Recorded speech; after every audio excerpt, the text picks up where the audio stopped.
How was your fourth, Mary? Uneventful. Uneventful? Is that good or bad? It really wasn't much to do. Yeah, kind of boring. Morning, Mary. It's Chris. Oh, hi, You need- Chris. You need to turn your I camera guess down. I must have my speaker on.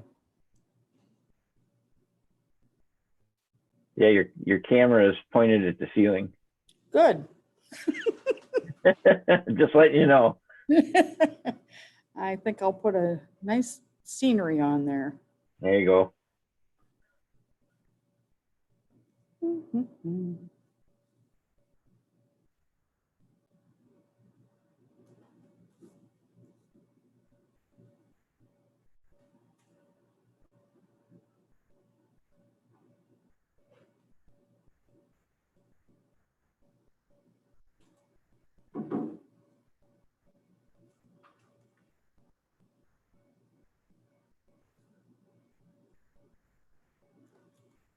Are you walking in, Mary? Yeah, should I or not? If you want to see anything. Yeah. I'm just concerned nobody else is on. Am I in the right meeting? Did I call into the wrong meeting?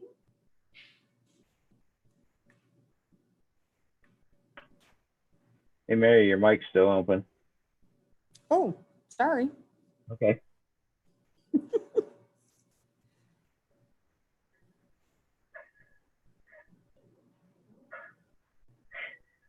Oh, boy.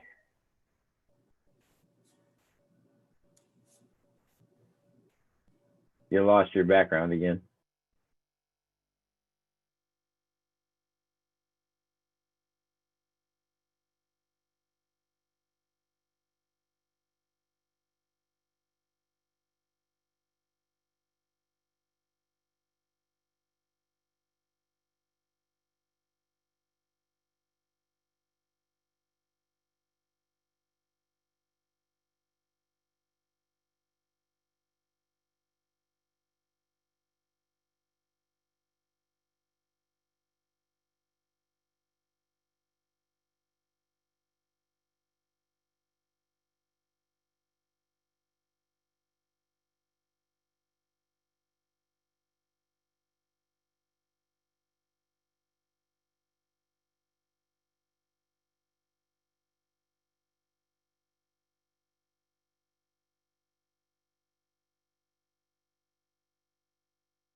Good morning, Supervisor Baker, Supervisor McDonough, and all. Can you hear me? Good morning. Good morning. We have one person. Supervisor Baker, are you there? Can you hear us? That must be a no. IT issues. Yeah. Okay. So that's a no. All right. Well, I guess that just means Ann and I make all the decisions today. Ann, what do you want to do?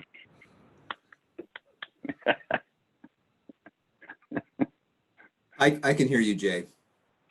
Good. We'll include you in the group then. I had to leave and then come back in, and then it worked. Okay, can you hear me now? Yes. Gotcha. Sorry to burst your bubble, Supervisor Wickham. Dang it. I'm going to rename the courthouse McDonough Wickham Courthouse for another day.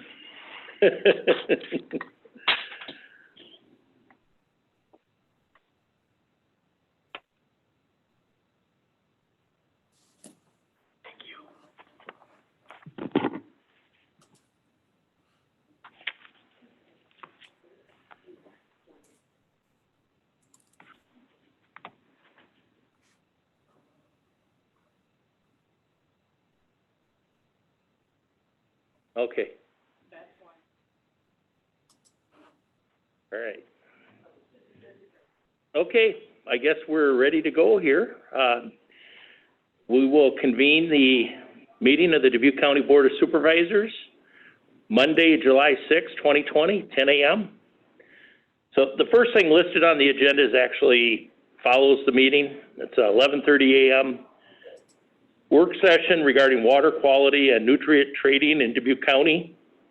So we'll obviously pass over that. It does state the time at 11:30. Chair Baker, can I ask you a couple questions about that, actually, that are procedural in nature?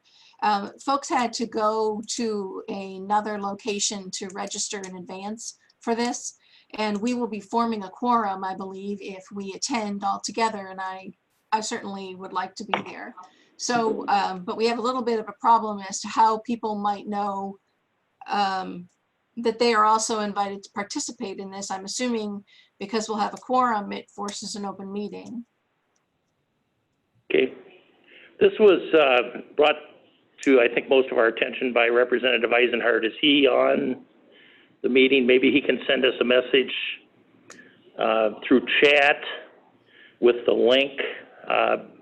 Because as you said, Ann, I did register, if that's the right term for this.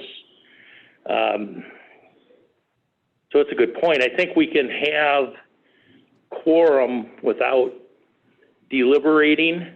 I mean, it's actually not our meeting. So I think we can do, listen mode.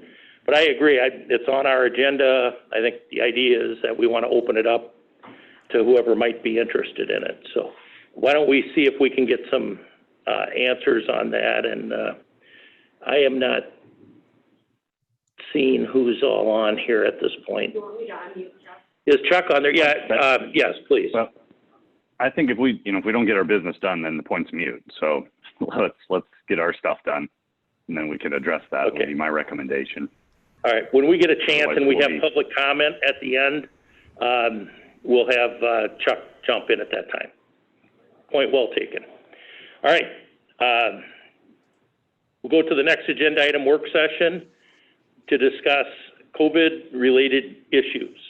And we'll start with Patrice Lambert, our director of our Dubuque County Health Department. Good morning, everyone. I hope everyone had a good weekend. We actually had a very busy weekend. If you were looking at our daily updates, you'll see that we did have quite a few cases over the weekend, even with a hygienic lab being closed. And then yesterday our numbers were lower, and I think that's basically because of the hygienic lab being off. But so far, we are just shy of 12,000 people being tested in Dubuque County. And with that 12,000, we've had 600, actually, I think we just hit 700 that have tested positive. We've had right around 400 recover, and we remain at our 22 deaths. Test Iowa has been very, very busy. They have adopted or changed their hours for this week due to traffic concerns and the heat. And every day this week, I believe they're 5 a.m. to 9 a.m., which in a second I'll have Ed do a little bit more of an update with the Test Iowa. I do know that we still have some concerns with the traffic control and people sitting in line for hours. The incident management team will look at anything that we can do on our part to help with that. Test Iowa, again, is a program that's between the governor's office and the Epic Health and Wellness, but we will try everything that we can do to help the operations go smoother. Let's see here. We've had, I know Stacy is on. I'm going to let her give an update as far as our cases and our long-term care. And I don't know if Joe is on or not, but maybe I'll just start with Stacy. Are you on? Can you give an update? Hi, everybody. Can you hear me okay? Yes. Yes. Good morning.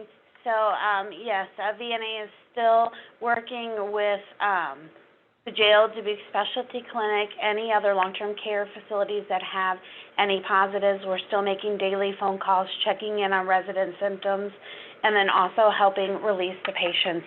So I know Dubuque Specialty Care is getting closer to leaving outbreak status, which is wonderful. And I'll let Joe give any update on the jail, but they've been working really closely with us as well. Over the weekend, VNA spent a lot of time going through all the positive cases that came in, contacting each person, ensuring that they did not need isolation, checking on the status of their symptoms, making sure that they have their questions answered, things like that. So we stayed busy all weekend long. To date, our agency has answered almost 11,000 phone calls from the public, and they continue to come in. We're partnering with Test Iowa and anyone who is having difficulty signing up online to get their QR code to get tested and call here, and we will walk them through the process.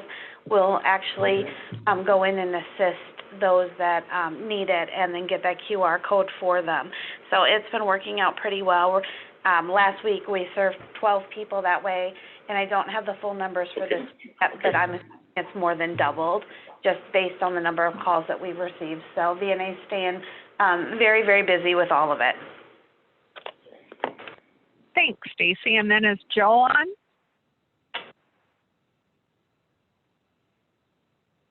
He is. He was requesting to be unmuted just a few minutes ago. Okay. Okay. Via chat. So Dawn or whoever's running the keyboard can accomplish that. Okay. You guys hear me? Yes. We can hear you, Joe. Okay. So as far as the jail is concerned, I think we talked about last week, we only had one additional inmate that was positive. We did have a staff member that was also positive, but that person was asymptomatic and should be returning to work, I think, over the next couple of days. We've got another round of testing for all the remaining people who were negative upstairs today, and so we will be looking forward to getting those results back probably Thursday or so. But the only inmate that had previously been negative that tested positive last week was only in a housing unit with I think 4 or 5 other people. So we feel pretty confident that if we have more, it'll be limited to those 4 or 5 people, and hopefully we'll have the problem controlled. Thank you. And then Ed, do you want to give any update on Test Iowa?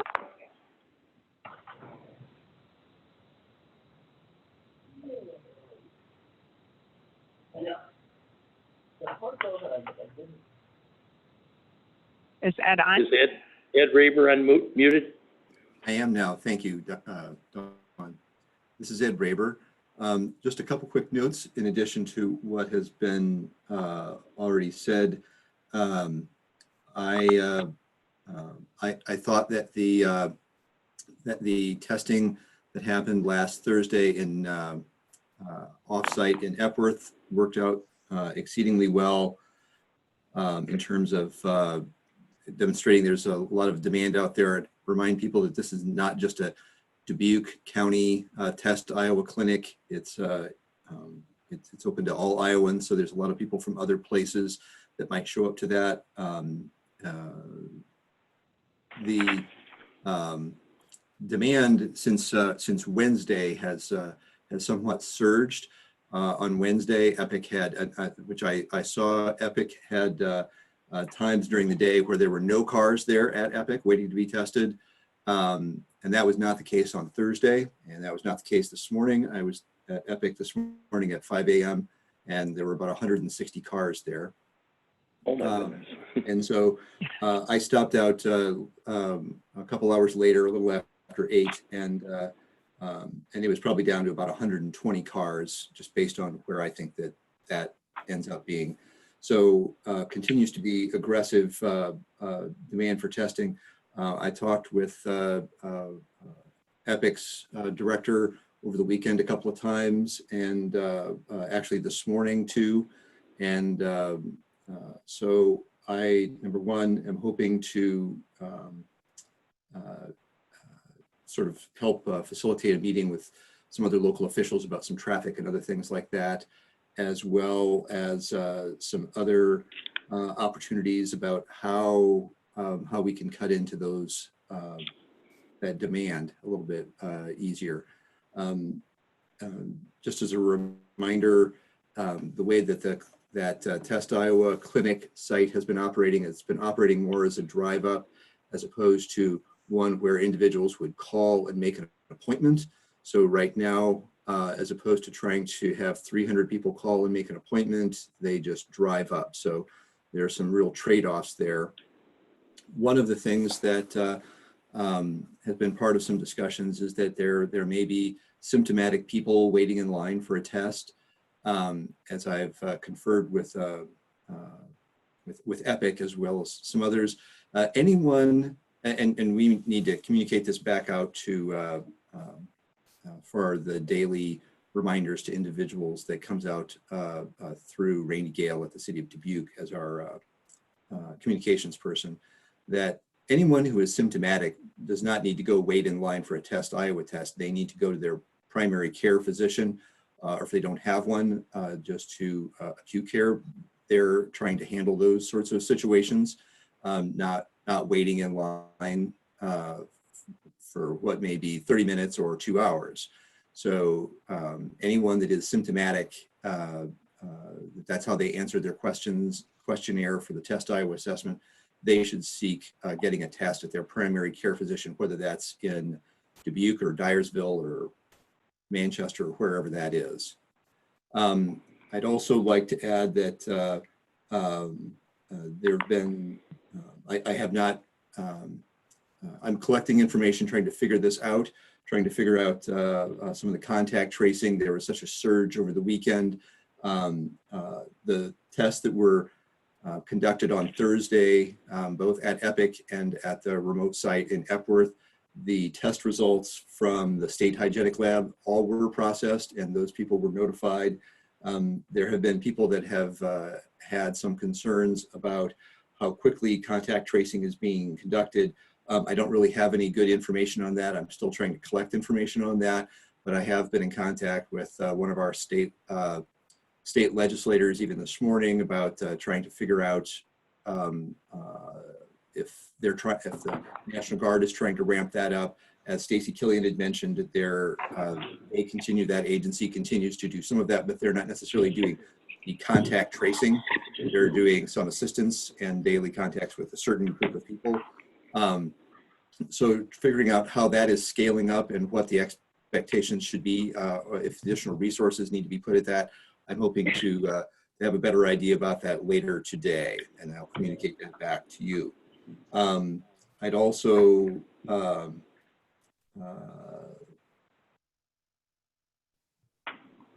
let's see, what was my last point? I think that that's just about it, unless you have any other questions. So we're continuing to try to figure out how additional testing can take place. There certainly has been a surge in demand that doesn't appear to be going away quickly here, and figuring out how those symptomatic people need to get to a primary care physician as their first alternative rather than their last alternative, and to make sure that we're being able to be orderly at that site and make it safe for people that are there to be tested. Well, a couple things, Ed. Thank you for your report. But I was at the doctor for a routine visit last week and was referred to Test Iowa if I needed to, or I had any interest in a test at all. So at the door, medical associates is screening people, indicating that they should go to Test Iowa, which I think is interesting. You mentioned this morning cars waiting in line. I've heard from citizens throughout the weekend. Harsh words are being used in terms of frustration, illness, sitting in the extreme heat. Today, the site opened, the hours that they declared they were open do not match what's on the Test Iowa site, of course, causing further confusion and frustration. Getting emails from individuals again there at 5 o'clock this morning, the line's already at about the location it was Thursday at its peak. So I see you nodding your head repeatedly, but I would like to know and address specific things that this testing site is doing. You said the cars were 130 or 120. I would anticipate those might be the very same cars. Does Epic know their capacity for a 4-hour stretch that they are going to run people through that today? Do they understand what their capacity is, and what are they doing to communicate that to the community so we know not to form a line all the way to Highway 20? So the Test Iowa site is already closed this morning. The Kelly has been in communication with me several times this morning, so we're going to meet to and bring in whatever partners we need to from other jurisdictions to address that. What does that mean, Ed? I need to know. That means we're going to something. meet with the city. Okay, and the city's going to help Epic how? What are the ideas? The ideas are how do we make sure that the queues don't get beyond where Cedar Cross is a wide street, where being on the sort of the paved shoulder is not particularly a detriment, but not beyond that. How can capacity at the clinic itself be ramped up? How can we look at potentially some other locations that might be able to operate in parallel? How can that be split? The concern that you brought up about a medical clinic referring people to the Test Iowa site rather than themselves, I anticipate that in short order we'll be trying to bring together those medical partners to see if there's some common ground about where people that are symptomatic would be getting tested. If you, I don't know if you felt like you were symptomatic at the time you were seeking a test or not, but symptomatic people probably should be trying to go there. Also with our state legislator that I spoke with this morning, connecting with the National Guard, trying to understand the expectations on contact tracing that they're conducting, and in general trying to keep people safe. So we're going to be pulling those resources together today. And is we meaning you, Ed Raber? Are you working with other folks? I'm working with Epic on that. My understanding in talking with the city is that they've been a very helpful partner and have want to make sure that this works, and will be assisting with doing the things that they're able to find solutions and to make it work and make it safe for individuals. And I'm assuming that state legislature you're speaking of is Lindsey James, correct? It rhymes with Disney, yes. So as we look at what you discussed this morning in terms of contact tracing, that's also something that I'm imagining my colleagues are getting these messages as well, and it's been interpreted, reinterpreted, and misinterpreted on social media throughout the weekend. Can you give us an update as to why there was no contact tracing? I think Patrice indicated that there wasn't going to be any over the weekend, but that was not communicated to the public at large. And you indicated you've got various individuals and people. I just don't know who, you know, is there a reason we can't be specific so citizens feel that someone is No. on this? No, no specific. I'm not trying to be evasive at all. I don't really know if the National Guard was doing contact tracing over the weekend. The State Hygienic Lab did do work over the weekend. I know that they processed our Thursday tests into Friday, and that those reports all came out. That was actually under 24-hour turnaround time that the State Hygienic Lab had. And because there, at least at the Test Iowa site, there wasn't any additional testing done on Friday, or at least not in mass.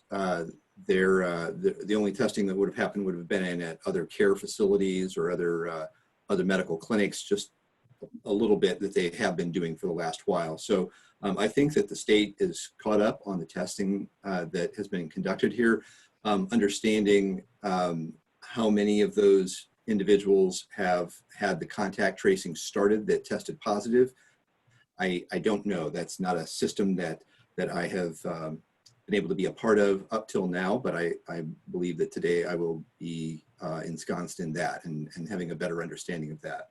Well, why don't we ask that same question to, we have Stacy from the VNA here. Some folks are calling for the VNA to take back over contact tracing. I understood at our meetings many weeks ago, once it was turned over to the state, we were not going to be able to get it back, and that we wouldn't have capacity to do that in any event.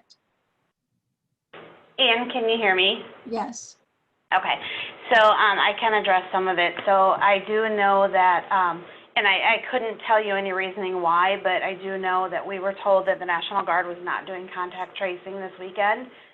It was very important to VNA knowing that we at least got a hold of each of the positives, and so we did make those attempts all weekend long, so there was somebody that gave them some guidance early on. I can't speak on behalf of Iowa Department of Public Health and the National Guard on their contact tracing, but my understanding of it is they are required to follow the same guidelines we were, which is a quick turnaround. You need to get a hold of them. You need to make 5 attempts to get a hold of them in various different times, various different days. You need to look at all those who are in close contact and may have been exposed. So I don't know that we could never get it back. I fear capacity-wise, seeing, you know, upwards of 60 a day, I'm not certain any agency could withhold that capacity on its own. That's a lot of people to go through in a day's time to meet those deadlines. We certainly have partnered with Iowa Department of Public Health. When we did get large volumes, they reached out to us and asked us to assist. And we did that through those that were in the jail and did do the contact tracing. So we are attempting to be a partner and get as much of that contact tracing done. Ed, if you're looking at trying to get some answers, our regional epi in this area is Scott Seltrek, and I can email you his contact information. He heads the team that does the contact tracing for our area, so I think he would be a good person to start with, and I would be happy to be involved in that if you would like.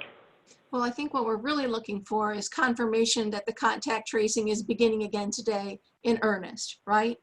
And that the folks that have been reaching out to us and other elected officials are being heard that they were part of a delay, perhaps over the weekend. So that's what I'd like to do. I don't know that I want to work side by side with them if that system is something that's been working up until the holiday weekend.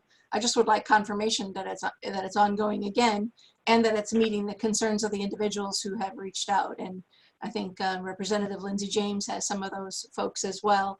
Some of those individuals have been contacting her. So I think if we just get known that we're righted and we're back on course working with National Guard to get these things done, then we should be in good stead. We do have some administrative work clearly that EPIC is aware of and addressing as well. I appreciate your help, Ed, in trying to make all that happen. And Stacy and the incident management team, sounds like, again, those are things that are not in our control, but the solutions we can help to bring about and execute if they need help. It's definitely, I was over that way myself. It's a massive traffic safety issue. That road is not designed for that, and the city has brought in some law enforcement, though I understand they were not there this morning. So one last thing, this was the last thing I had meant to indicate just a few moments ago, and I lost my train of thought, which was one of the things that we now have achieved by having enough testing done is the Test Iowa assessment has quite a bit of data. There have been 25,000 people from Dubuque County that have taken the test. That's about a quarter of the population. And it's most information that we have on the coronavirus.iowa.gov website is that it's roughly split across demographics, although more women than men have taken the assessment. Across age brackets, it's somewhat even. There's a lot more information that has been gleaned through the Test Iowa assessment, and I think that there were some things that probably would be available through that, that us knowing some things would be helpful, such as how many new Test Iowa assessments are being done in this region of Northeast Iowa, Dubuque County and the counties around us. That might be a leading indicator in terms of demand for testing. And some other things like that. So I'm also planning on and have had conversations about connecting with the state and seeing what sort of information from the Test Iowa assessments that might be able to be shared with us, a little bit more of that data that I think could help us plan and help us look at the policies that are necessary to continue to move this initiative ahead and keep people safe. Thank you, Ed. I had a comment.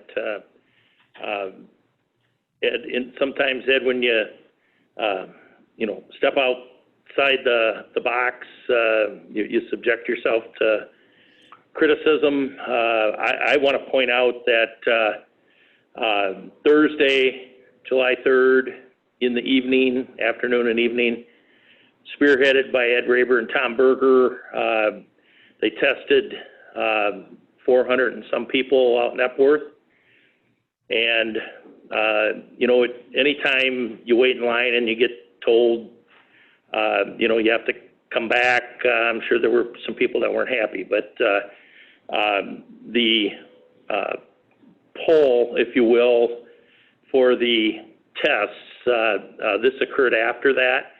So Ed Raber himself ran the tests down to the state hygienic lab and made sure they got delivered. So, like I said, anytime you try to go the extra mile, you're not going to please everybody, but your efforts are to be commended, and Tom Berger as well. And it's obvious the need is there. And, maybe we just need to put our heads together and come up with a, more suitable logistics and possible location. And I think the folks from Epic are doing a great job. Remember, they weren't beating down the door to come and join up and be partners with us in this. So, hats off to Kelly McMahon and Epic. And again, obviously the need is there. So thank you for that. I'm sorry, this is Patrice, yeah. And I did email Scott, and Scott did say that yes, the National Guard is conducting interviews and the contact tracing today. And I also just wanted to share that even before we were opening up Test Iowa, the state was not completely open yet. We didn't have sports going on. We didn't have a lot of our activities going on. So by opening up the state, we really weren't even thinking about some of these issues when we were even looking at Test Iowa. And I do know that there's been a lot of concerns, and the incident management team has all received a lot of emails over the weekend questioning why are these events allowed to happen? Why isn't someone shutting down the state? We are addressing those, but I will be honest, when we did look at the Test Iowa, I know Ed did some interviewing with other locations, and some of them were only seeing 5 patients a day. So we just need to refocus. I fully understand all of the safety issues. I, again, am very thankful that we do have Test Iowa here, and we will be looking at some of these issues that, weren't here when we're looking at Test Iowa, because the state had not fully opened and we had not had different events like swimming pools opened, sporting events going on, and everything else. So we will definitely do what we can do to help in that situation as well. Sorry. Thanks, Patrice. That's good perspective. I need to clarify something. I can't unmute myself, but somebody did. I appreciate those comments, Dave Baker, but I should not be the focus of those. I didn't have anything to do with actually pulling the trigger on that Epworth site or doing anything there. That was entirely Tom Berger and Epic and the Epworth Fire Department. I volunteered there. It was very fascinating to watch that, but my lift was about as heavy a lift as Boy Scouts directing traffic at the fair. So it was not a heavy lift. And then I listened to the radio on the way down to the State Hygienic Lab. So not a difficult lift for me. Lots of other people did lots of the planning and stuff. We demonstrated that it was demonstrated by those people that they could pull that sort of thing off in a fairly short amount of time and have a site that worked really well. Hopefully there's been discussion about going back to doing that site again.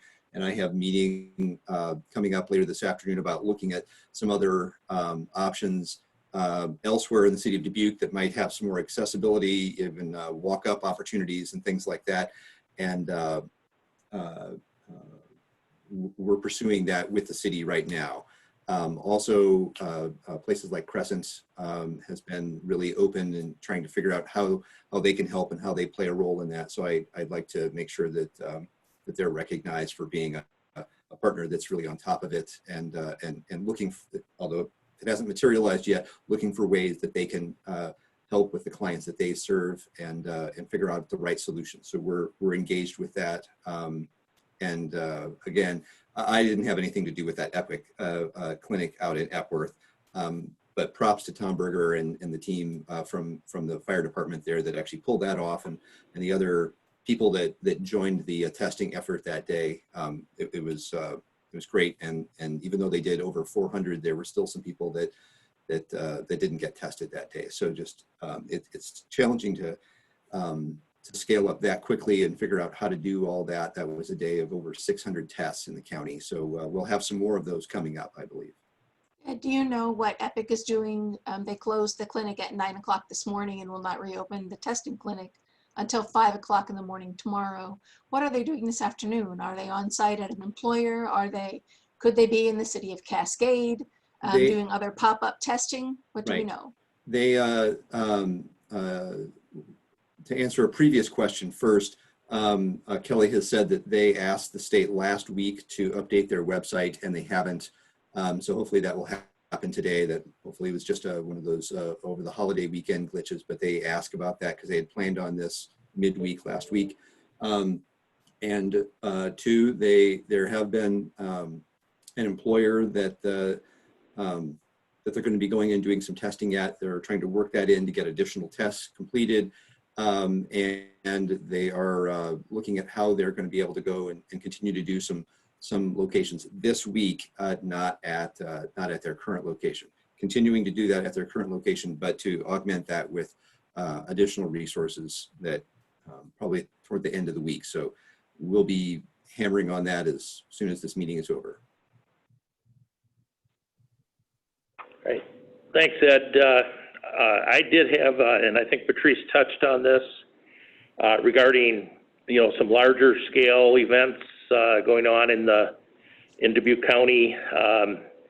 Many events have been canceled, others have not, and some of these require the presence of EMS providers, local firefighters, and our law enforcement professionals.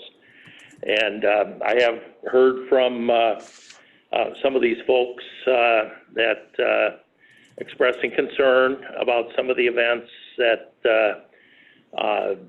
you know, they're not necessarily, you know, there's a sign, maybe there's signs that say practice social distancing, but in reality, they're not. So they put a sign up, and then that seems to be the end of it. So I think we need to, you know, keep an eye on those things, and it is recommended for social distancing, and recommended that they wear masks, but it's not mandatory. So, but those type of things that do affect and have effect on our firefighters and first responders and law enforcement professionals. So, and then Patrice, I had a question that was brought to me about the numbers that are reported. So today you reported 700 total cases, 400 some recovered, 22 deaths. Does that mean then we subtract those and that equals approximately 280 active cases in Dubuque County? Correct. Yes. Oh, okay. That's what I. That have not. That have not recovered. Okay. All right. That was a question that was brought to me by a citizen. So. Yeah, and okay. on the I'm sorry. On the dashboard, they do list all of that information on the COVID-19 in Iowa. So it is on the dashboard itself. Okay, thank you. While we're under this topic, and I don't know where else to bring it up, so, and I'm gonna maybe ask Dawn Sherman to weigh in on this. This is in regard to our county facilities. I have been contacted about what do we do in this, I think is a concern of employees. If we have positive cases in any of our facilities and then possible exposure, what are the procedures? I'm sure that we have it spelled out. I'm sure that if someone is positive, they have to stay home for a period of time, but can we review that, please? Yep. Dave, can everyone hear me okay?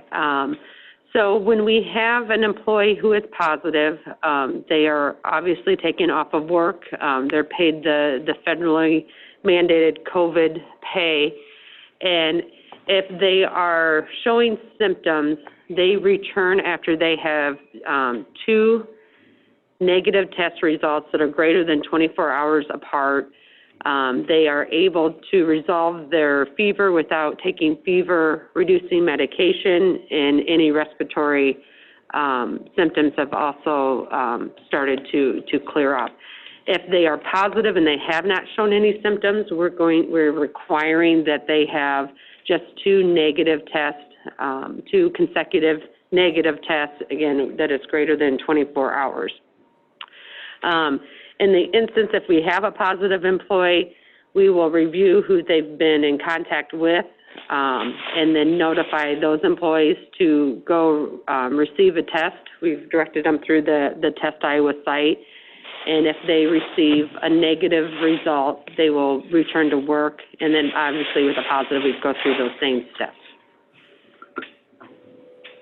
Okay.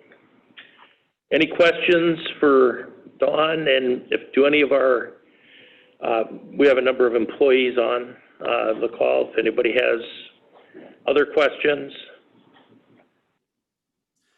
This is Ed Raber. Just one last thing for some additional perspective. As you look at the state's pretty useful coronavirus.iowa.gov website and are able to select by county and things, Dubuque County has reached a point of testing very rapidly in the last week and a half, where we went from about 1 out of every 12 citizens that's been tested to about 1 out of every 8. So there are not very many counties in Iowa that have had testing at that level of penetration into the population outside of a few counties with meatpacking plants that started large-scale testing several weeks ago. We'll probably be set by the beginning of next week to hit about 1 out of every 7 residents of Dubuque County will have been tested. I'm not saying that in exactly what that means or a defense about anyone that has not been able to get in to be tested themselves. I sympathize with those individuals, but we are gaining a lot of momentum in terms of how much testing, at least compared to the rest of the state of Iowa, and hopefully we will continue that and ramp up that momentum to be maybe the state leader in a not distant future in terms of how much testing we've been able to do, and then figuring out with the information that we've received from that, how with our state partners can we figure out what we need to do based on that data. Okay, and Ed, Dave Baker here. There's a question on chat asking if we've confirmed with local providers that they want the symptomatic patients to come to them, as well as do they have the capacity for that increased testing? Right. To part of that, I spoke with Diane Heiken over the weekend, and so I understand her situation. We actually, I think, talked a couple times. The one of the things that the Test Iowa clinics across the state, including Epic, when people take the Test Iowa assessment, they're given a QR code that is their sort of the thing that they need to get scanned when they go to get tested. However that happens, whether that's through a drive-up facility or if they made an appointment at Test Iowa, it's not good for going to your primary care physician, only at Test Iowa. But within that, the Test Iowa clinics do not have any information about which individuals in that area, in that county, in that region noted that they were symptomatic. So they don't have much capacity to sort those individuals. It doesn't come to them that way. So that's another data point that exists that we just don't have access to. So the point that, that has been made about that capacity and how do we triage individuals who are symptomatic, that's something that we'll have to work on. We'll start working on that today to figure out how can we more effectively do that. Okay, thank you. All right, any other questions for Ed Raber or Patrice Lambert or Stacy Killian? Supervisor Wickham, just a comment, and I think Ed touched on it a little bit. You know, it's easy to be Monday morning quarterback and point out all the problems and the deficiencies that we may have noticed, and there are some. But related to testing, we are heading in the right direction, and I believe the efforts of many involved have been very positive, and you don't lose sight of that. I'd hate to see a headline in the TH. I know one of the reporters is online that says, hey, Board of Supervisors complains for an hour on health testing issues. You know, I think the demand is there. We're trying to meet the demand, and we are moving ahead of many of the other counties, and it's because of the collective effort. So I think I would encourage everyone to stay positive and continue to work together to resolve these issues. I would agree with the sentiments go ahead, of Supervisor Wickham, but my questions to you are to you, Ed, when you give a report. The specifics are necessary, and drilling down to that helps the citizens understand that it's really that you're doing tremendous things, but we have to acknowledge there's work to do. That an acknowledgement is different than a criticism, certainly, but you know, it's also to large part to your credit that this is here at all. And if we continue to show that we're making progress to fix the things along the way, I think we'll have an even better result. And we are going to know information in Dubuque County that other counties are going to wish they had too. Thank you. And I'll say this, 2 weeks ago, we would have loved to have the problem of traffic jams for all the testing that we were getting. So it's something that logistically we need to work on, but fact is that and I think this is a Dubuque County thing.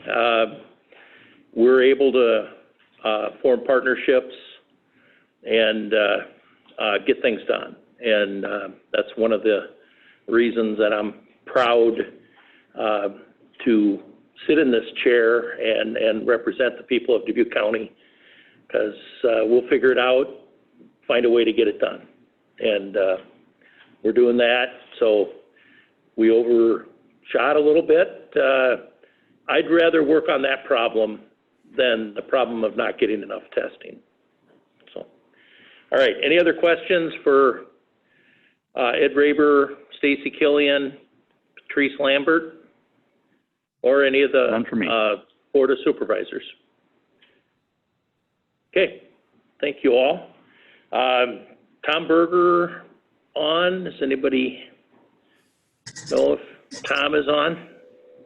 Yeah, I'm here, Dave. Okay, Tom, any report from you, and maybe you can straighten me out on the Upworth testing? Yeah, no, that all came about Wednesday night when I think there was a conversation between one of the school administrators out there, and Kelly was getting a lot of calls from that area and wondering what we could do. So I was contacted, and then we just set it up due to the help with the fire department and everything. So have some good people that were working, you know, with Gwen Hall Driscoll and Mary, who work on the fire department as well as local healthcare facilities. So we're able to pull it off in short time. So couldn't have done without the help of the fire department and the volunteers. Well, again, I think it's, as I said earlier, I think if anything, I think you overachieved, and you know, with that comes a few headaches. But if Ed Raber is still unmuted, you know, hopefully this is something we can talk to the partners about, moving this and perhaps doing it in other areas. And Tom, do you have any idea how many of the people being tested were from Dubuque County and some from other counties in Iowa? No, most of them were from Dubuque, Delaware, and Jones on the license plates. There were some out-of-state plates there, but they all have the QR code, and those are younger people. I'm assuming we're here for work or in the area. So obviously you got to be a state Iowa resident to get it. So we had a lot of families and a lot of probably that upper teens, 20s, and 30 people go through the line. Some of them were there for their employers. So some of them, I think the majority of them were almost more contact tracing people than, you know, just people getting tested. Okay, thank you. Any questions for Tom Berger? No. Okay. All right, thank you, Tom. All right, next up then, we'll move into our report from our Sunnycrest Administrator, Chris Kirsch, for her update. Good morning, everybody. Good morning, Chris. Good morning. So on Tuesday, June 30th, we had a direct care worker report that she had received a positive COVID test through, I believe it was Test Iowa. So on Wednesday, thanks to Tom Berger and his team, we got testing kits for the nursing facility and staff. We got all nursing facility residents tested and 102 staff tested. And the courier picked that up on Thursday. those results were pushed to me on the site on Saturday. They're all negative, but I'm missing 2 residents and 7 staff. So we tested those residents and some of the staff today. We have messages out to those staff to come in and get tested. And the courier is going to pick them up this afternoon. So, but they're all negative. I have 8 residents in level 1 isolation, 0 residents in level 2, and 0 residents in level 3. So otherwise, everybody is healthy. Good morning, Chris. It's Ann McDonough. I have a question for you. Sure. You know, you said you have some tests that are missing. Yeah. Does that mean that they didn't get tested, or that we never had a response back from the lab and so we're just trying to get it done again? Correct. So when you go on the site, they'll give you a reason for it. And most of them say not received, which I know that it was in we sent them in paper bags. So because I was involved in the testing, I know this one gentleman's was done and put in the bag. So it gives you the reason. Mine personally wasn't completed because I broke the stick off too short, and they won't test those because of contamination. So I had to redo mine this morning. But yeah, the 2 residents and 7 employees. So we'll get those sent out today. And that does not constitute an outbreak. Can you explain why that is? I'm not sure what your question is. Well, we've had now 3 positives total, no positives among residents, thank goodness, but 3 among staff. And it's occurred over a lengthy period of time, over several weeks. You know, folks have used the word that we have an outbreak at Sunnycrest, and I've assured people we do not. And I'm just wondering if you want to address that. Well, an outbreak would be considered 3 residents. Our first positive staff person was June 2nd. So that one actually falls off. So we have 2 staff persons. An outbreak is 3 positive residents. We don't have any positive residents. Is there anything you want to address about any rumors on social media? The rumors on social media are that we don't put our positive COVID residents in a isolation unit. We don't have any positive COVID residents. We never have. Hopefully we never will. That's one rumor that we had to address this weekend. What were some other ones? Well, there's several in any event. Yes, there are several. That's why I don't do social media, Anne. Thank you, Chris, for your good care in your report. Thank you.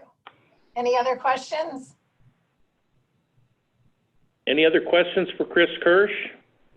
Not from me. Thank you. Thank you, Chris. Thank you. Have a good day. You too. Okay, next we'll go to our emergency management team. I think we've talked to Tom. I don't know if this is different than that, or if this is Tom's.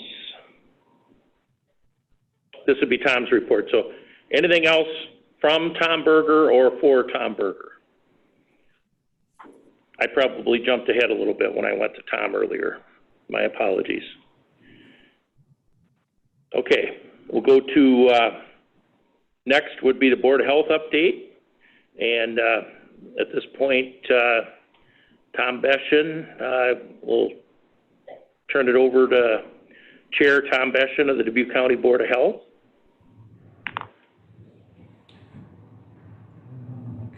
All right, Supervisor Baker, thank you.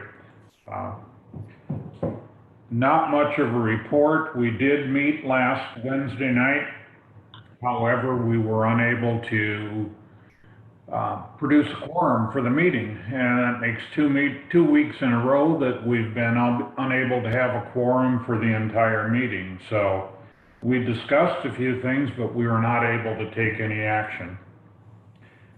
One of the things we spent most of the time, or a lot of time discussing, was advertising of the Mask of Wellness program. And through the help of Ed Raber, we have some initial estimates on getting the word on the Mask of Wellness out, and we will be speaking about that again this week.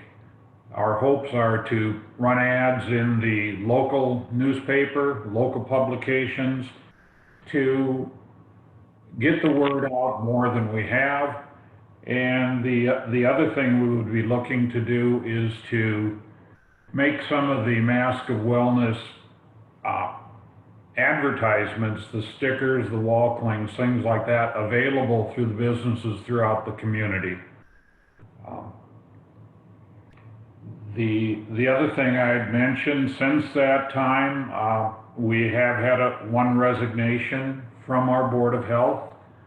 That brings us to 7 members on the Board of Health. Excuse me, 6 members on the Board of Health. I don't know if that's, hate to lose a member, but I can understand. So one of the things that we do have on our agenda this coming week is a discussion of when is the best time to meet. There are some people who are on our board that are unable to meet early in the evenings. So we're floundering a little bit trying to find the best time to meet. So we hope to resolve that this week. Other than that, Supervisor Baker, that's about all I have, unless someone has some questions for me. Good morning, Tom. Ann McDonough. Do you have a budget that you've determined about what you might spend for advertising of Mask of Wellness? I'd be curious to know how much money you might anticipate spending on promoting the Mask of Wellness program. We do have a rough budget, and right now we're looking, if I can find my notes, initially looking at somewhere in the area of $7,000, $7,500, possibly up to a total of $15,000 for advertising.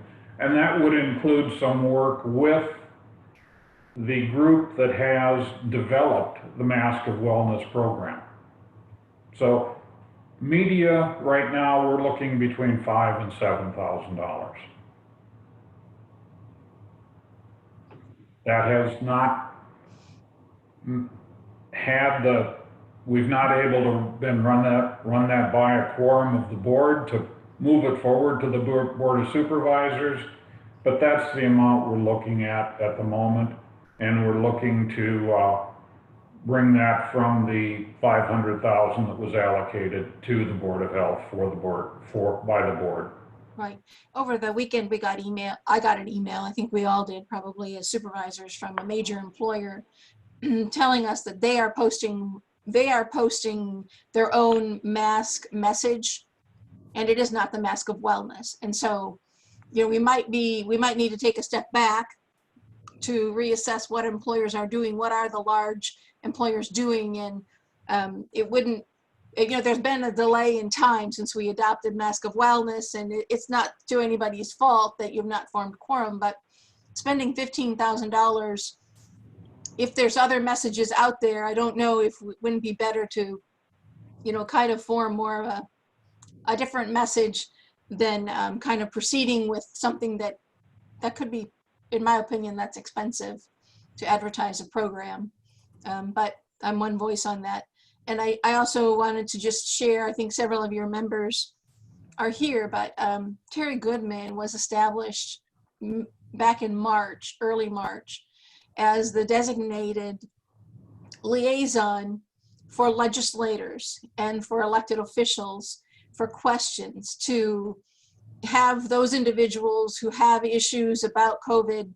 And that actually, I think before Ed was hired as well, maybe we could ask our other elected officials and our legislative team members to address issues to Ed and to Terry Goodman, so that we're not asking questions of Patrice at all hours, and that we're not necessarily directing things to individual board members of the Board of Health who are volunteers and who have taken on a heroic task. We maybe should shift some of those inquiries and concerns and comments and emails onto folks who are trained and are doing that work for us. I just want to remind you of that as something that might be helpful to yourself and to the members on your Board of Health, that there is kind of a way to go about that to facilitate some communication, if you think that's helpful in any way.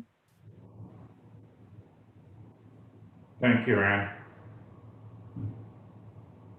Tom Besh and Dave Baker with a question. Have you had discussions with Stella Rundy about the availability of funds?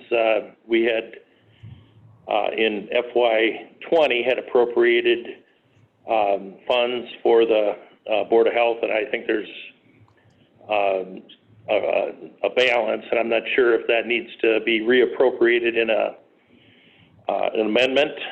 Perhaps Stella could weigh in on this. In response to your question, Dave, no, we have not talked to Stella at this point. We understand that, you know, the fiscal year did just end last Wednesday or last Tuesday, and now that money has to be looked at again. So we will be talking with Stella. Okay, thank you. And Stella, I direct that question to you. The remaining balance goes back into the general fund, I'm assuming, and we would have to reallocate funds for the Board of Health? Correct. Okay. All right. And Stella, do you know when we'll be doing the First Amendment? I have been reaching out to all of the departments over the last couple of weeks to get an idea of what they're looking for COVID needs. I'm hoping to get all of that wrapped up this week, and then maybe try to get in front of you next Monday to have a conversation about what the requests will be. Okay, so thank you. Session here shortly. All right, thank you. Any questions for Stella Rundy while we have her on the line here? None for me. All right. Thank you. And Chair Beshan, then, are you, do you think your report is finished for today? That's all I have. Thank you, Chair Baker. Okay. Thank you, sir. All right. Any other questions for the Board of Health members? I guess this is related. It says there's on chat that there's 7 on the Board of Health, and there's an application that has not been discussed. Okay, and we do have an item today. Don, do you want to address that? Don Sherman will address the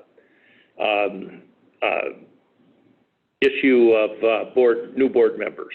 So we received an application after our last regular meeting in June. So we've just been putting those on our regular meeting schedule. So that'll be, we have one for consideration on the 13th. Dawn, this is Ann. We have a message saying that we're going to be looking at new board members today. We didn't have any in the packet that I saw. Yeah. No, the last agenda item is for you as the board members, the various boards and commissions. Supervisor Baker, I think, was going to update on Operation New View. So that is not appointing any board members. It just allows you the opportunity to have a discussion on any of your respective boards and commissions. Thank you. Okay, Any other questions? We'll move on. In the agenda, next item is a resolution approving the Food Policy Council FY21 grants. That was included in your packet. Do we have? I will make a motion to approve the resolution. Okay, there's a motion to approve the resolution. Is there a second? Second. Okay, I don't know if we have Michaela Freiberger on. We had her last week and she spoke for about 40 minutes. So, I mean, yeah, if she wants to talk again, we can go over the same thing, but I would encourage the board to move forward.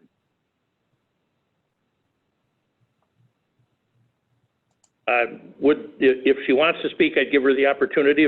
If she doesn't, we do have a motion made and seconded. I would agree. Michaela, if you want to share your wisdom, that's great. Thank you all very much for sharing this information. You know, kind of intermittently with the community, we are going to be putting a press release out as a Food Policy Council celebrating all of the great work that is being done in Dubuque County.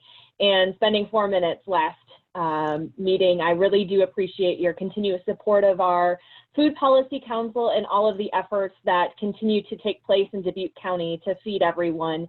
And I continue to look forward to the projects that we are working on implementing as a council and moving forward with these projects and helping them where we can as a council. Thank you again. Thank you, Michaela. Thank you, You're Michaela. a tremendous volunteer. Okay, any other discussion?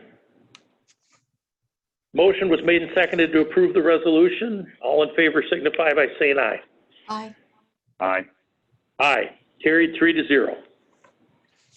All right, next up is a resolution approving the design agreement with FEH for Veterans Affairs and Elections Annex.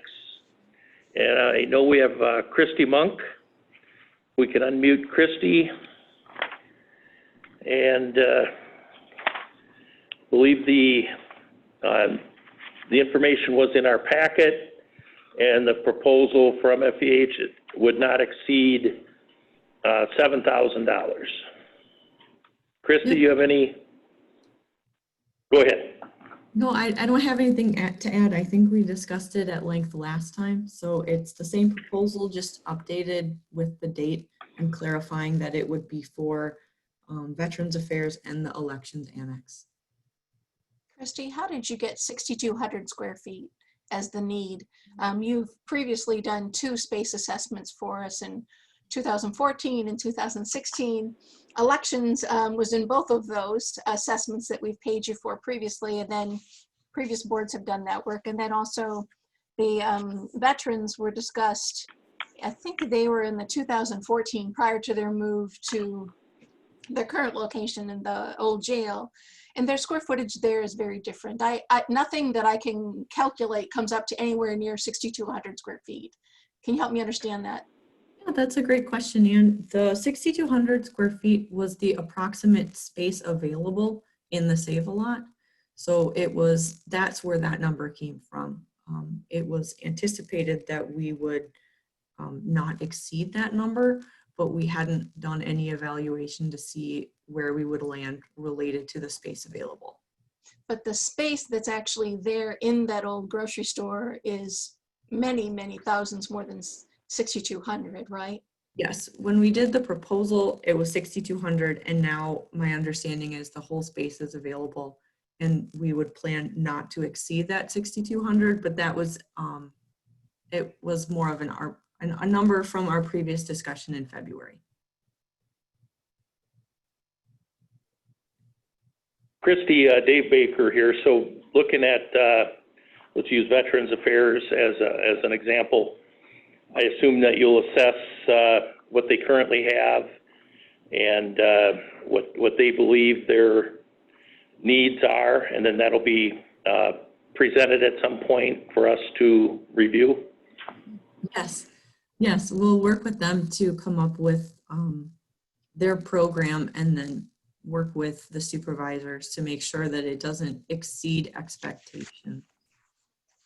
I have another Okay. question for you, Christy. On the front page of the Telegraph Herald today, I don't know if you've seen today's paper, there's an article about Plaza 20 and the difficulties there with traffic congestion getting into the Plaza 20, I think particularly, but it's moved to a point where the city has started to fine one of the locations there, Starbucks.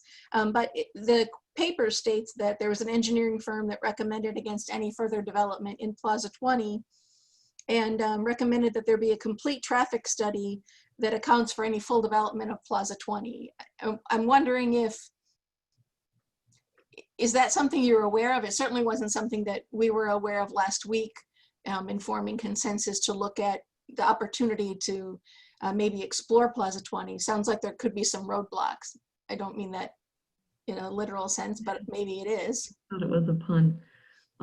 I was aware there was a conversation. I wasn't aware that it, well, I haven't read the full article in the TH, so I am not fully aware of what was reported. I knew there was a conversation due to congestion from the drive-through, and that was the extent of what I had. I know that there has been a traffic study done. I'm not sure who provided that traffic study, if it was MSA or if it was a different entity. It was MSA Professional Services of Madison. Okay. I'm not part of the traffic study, so I'm not sure what has been reviewed or how that would affect kind of what we have, but I could have that discussion with Plaza 20 prior to moving forward, see if it would affect this. Would that be helpful to know if there's not further development recommended? Wouldn't the county want to know that before we would enter into a contract with you? I mean, that seems like something maybe I we would could caution find the out board. ourselves. I mean, if I could comment, you know, and so that was one study. Okay, so and that study might have been paid for by those that didn't want further development. So I would caution us in a public setting to condemn a local developer who wants to support business. So I just don't think that's in our realm at this point. Certainly, I'm not condemning anybody, and I'm not questioning the developer has Well, land to you're develop. talking They should about do that. halting further development in a major area of business. That's not what I would like to be part of, and so I want to make that clear. Very good. My question is about the county spending money on pursuing any kind of development. You weren't aware of this issue pending, and I'm asking if that might be something we could pursue on our own without hiring you to now go find answers to those questions. That's the question, whether we can do some of this exploring by ourselves, or do we need to hire you to pursue something? Okay. I think that's a decision for the Board of Supervisors. I read the article this morning.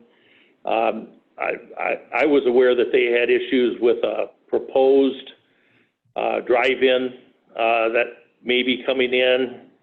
I wasn't aware of this, but in the end, it sounded like there was confidence that they were going to be able to work it out, such as they did for the Dunkin' Donuts by moving the entrance. So I'm sure they're working on it, and I'm sure it's not going to affect our looking at this project. So I'm comfortable moving forward with this, but I don't think I don't want to overreact to a story.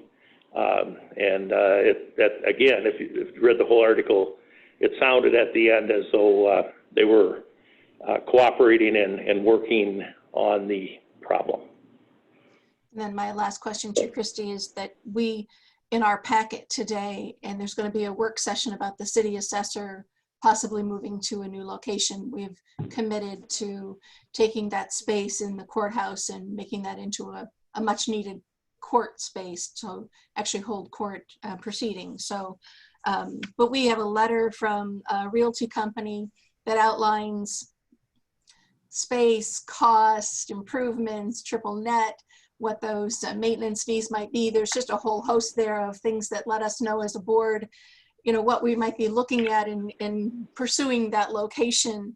And I don't think we have any of those answers right now for this location in Plaza 20. We don't have any idea of what the cost might be. So are you familiar with individuals getting letters from realty companies without hiring a design firm? Yeah, that has happened. It would be up to the Board of Supervisors as to whether you want to have FEH facilitate that, or if you want to work directly with Plaza 20 or their broker. And you weren't involved in this with the city assessor? Your No. firm wasn't involved in that? No. We had asked. I think that was Supervisor McDonough. You mentioned that was your last question. Did you have another one, or Supervisor Baker? Do you have a comment or question? Go ahead. I was just commenting that we had asked Chris Soder to reach out and see what was available for the What item on the city agenda assessor. are we talking about? Yeah, I know we kind of jumped to a different item. Let's not do that. Right. I will make a Let's, motion to approve the resolution related to FEH Design's professional services. Okay, there is a motion to approve the resolution regarding the FEH proposal not to exceed $7,000 for design professional services. Is there a second? I will second it. And we're back open for discussion. Well, I guess Hearing none. I want to state that I don't believe we have enough information at this time to spend the taxpayer dollars on this project. It might very well be that I support this in the end, but I do think there's no rush to this. We're going to have a new auditor at the first of the year. Elections has been an ongoing space assessment that we've been doing apparently every few years, spending money to assess space for elections. And I would prefer to do that with a new auditor coming as our current auditor's retiring. So I don't think we're in a space rush to get these things issued. There's some things we could pursue. We have the staff and the skills right here, like we're doing with the city assessor's location.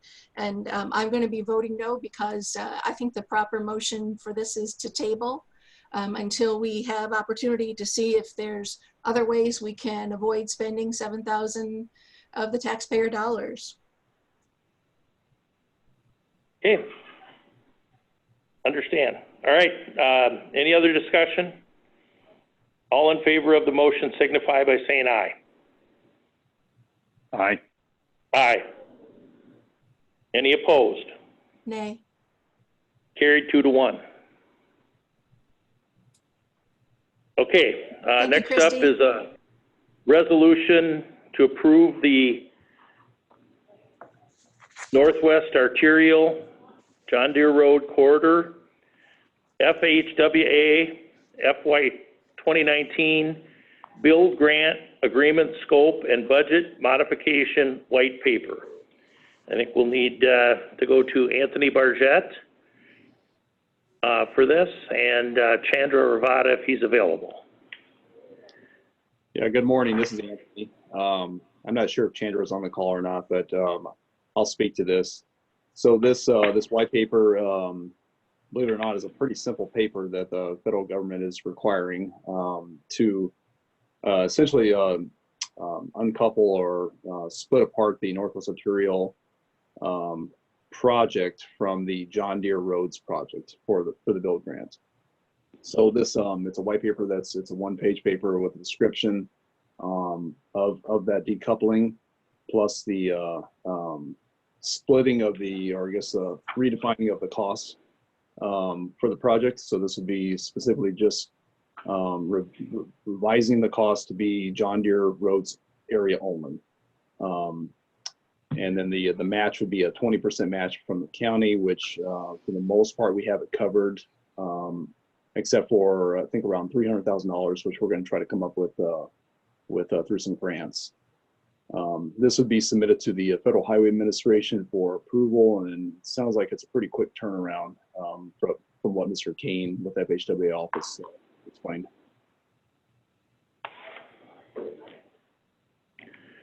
Any questions for Anthony? I'll make a Okay, is there a motion motion on the resolution? I'll make a motion to approve the resolution.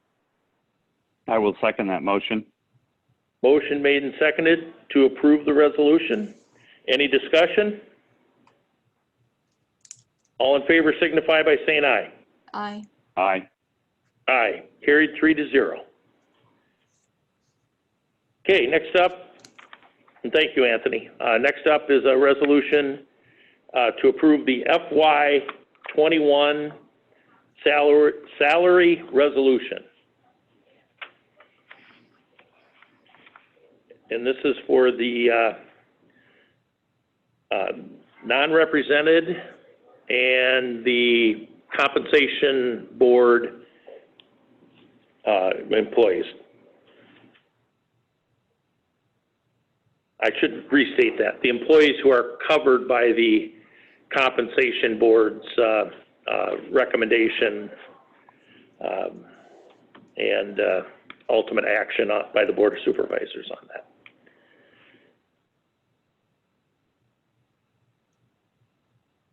Is there a motion to approve?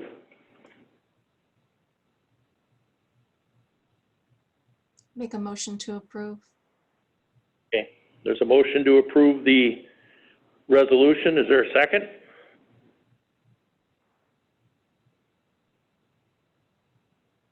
I will second it. Is there any discussion? All in favor of the motion signify by saying aye. Aye. Aye. Any opposed? Nay. Carried 2-1. Okay, moving to the next item, item G, work session with the maintenance superintendent on the aforementioned rental space available on Elm Street for the city assessor. Chris Soder, could make sure he's unmuted. I'm unmuted, Dave. Thank you. Okay, Chris, do you want to give us the elevator version here?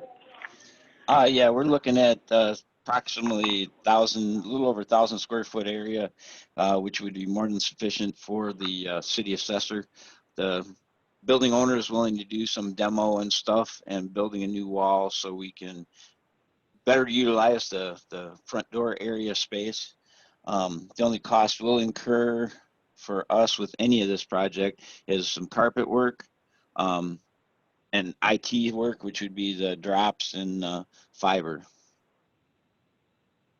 Rental cost is going to be total about $902 a month plus utilities. And the utility breakdown is based on square footage. And I'm waiting for a final breakdown from the building owner on that to make sure that it's not going to be it's not going to be extreme, which I don't anticipate. First floor, heated basement and everything else. So we're in good shape. It's fully ADA accessible. Is Troy Patzner with us? The city assessor himself, is he here? Yeah, Can we make sure Troy Patzner is unmuted, please? Chris, I had a question in the space assessment that we got from FEH. The city assessor at one point was suggested that they would go to almost 1,300 square feet.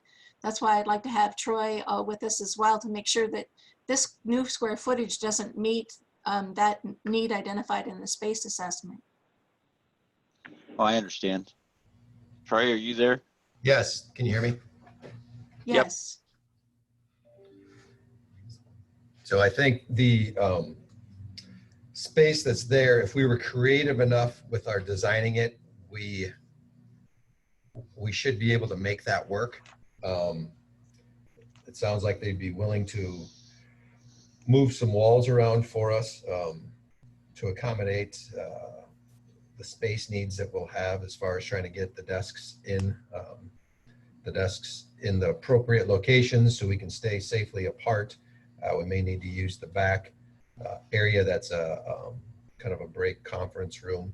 That may need to be a workstation back there. So I think we're going to have some the internet, some drops put back there. So more than likely there's going to need to be an office station's going to need to be back there. I think we can make that work. I have had, since the time of looking at that, and then having some talk with staff members, and then some others from the public have expressed some concern in just the area of town of feeling whether or not they'll feel safe in that area to conduct business. So I have had that. I have had some reach out from that. Actually, just got off the phone right now with an appraiser that called me with concerns on that. But This is the old Crescent Health Center's executive office suite, isn't it? yes, And Crescent moved just right across the street, yes. right? So Yes. has anybody had anybody complain with any issues with any services of anyone going to those offices? I guess that's a question posed out to the board or anybody. I mean, I have some personal experience with the Crescent folks, and they've expressed that it's a wonderful neighborhood, and it truly has a feeling of a neighborhood. They feel very safe there. Okay, good. You know, we want to end the stigma, of course, of anything that relates to Ed Raber, the past executive director of True North, can probably give us quite a bit of information about stigma and wrong impressions of certain parts of Dubuque. My question, not to change topic, but Chris, to be ready, I need to know whether or not parking lot snow removal and maintenance is included in the monthly fee. Yes, it is. It's all part of the MIT, the maintenance and my brain's not working. It's Monday, but it's part of their maintenance agreement. There's, yeah, there's plenty of parking there. Actually, more than adequate amount of parking, and they do take care of all the snow removal. Okay. There's an apartment complex upstairs. I mean, several Yes. floors are apartments that have been redone. It's a Gronin project originally. I think it's lovely Yep. inside. Troy, I guess I'm wondering, do you want us to go forward on this, or what is your thought? I think they're all the options that we've looked at. As far as anything that would be ready in the near future, this was is our best option. I know the board's on a deadline here as far as trying to get something moving, obviously sooner than later, getting us in a new location. So the only other thing I guess was just right before this, if you went ahead with that FEH design on moving, potentially looking at moving Veterans Affairs out, you know, does that create space back here that, I don't know if you have, what your plans are there, if the domino effect, if there's, you know, is there a space that you'd want to just temporarily put us if this other thing goes through out of the Plaza 20? I don't know, maybe you already got some earmarked for what you want to do over in the VA, but it would make sense for us being close to these other offices that we work a lot with. If that was the case, I was just going to throw that out there. But as far as all the locations we've looked at, which is probably at least 6 of them in person, and we've gone through probably twice that many as far as just emails back and forth on proposed ones to possibly look at, and then something either doesn't fit the need or they're not available by the time we can come and look at them. So far, this has been our best option. Would you agree with that, Chris? Yes, I totally concur. And the time frame to move the city assessor in is within the month? Within 60 days. They are going to have to require a little bit of work to get done before we can move them in there. We can start to occupy the space once that work is done before the lease starts, as long as we aren't staffing the area yet. And we can always decrease the amount of time. If they can get the work done in a month or less, we can probably get in there way sooner than 60 days. So I know, Troy, you have an upcoming busy season that you would like to avoid moving during. Correct. Yeah, that would be great if we could be moved in the next 60 days for sure.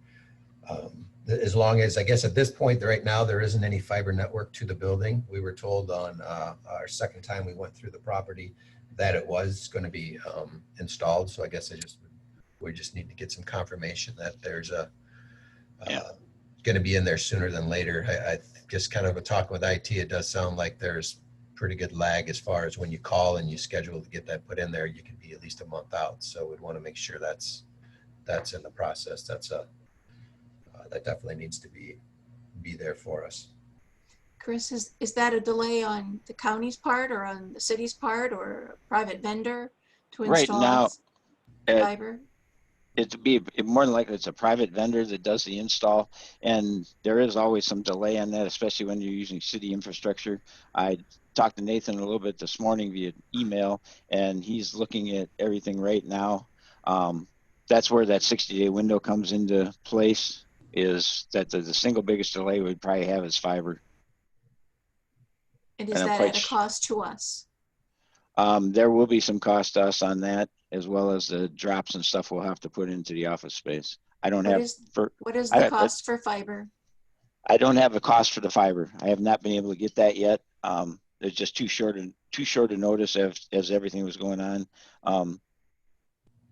And the cost for the drops is going to vary a little bit. If we use the numbers we have for the courthouse, we're looking at possibly $6,500 for drops. But that building is also much more readily accessible, and everything is easy to get from the basement up into those office spaces. So it's probably going to be significantly less. But I had to go with the high number, not being able to come up with anything better.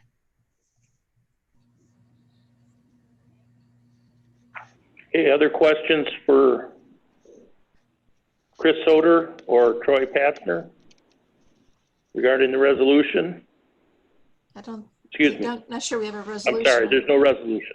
My bad. I was looking at the wrong thing here. Regarding the rental space available on Elm Street for the city assessor and the proposed proposal request.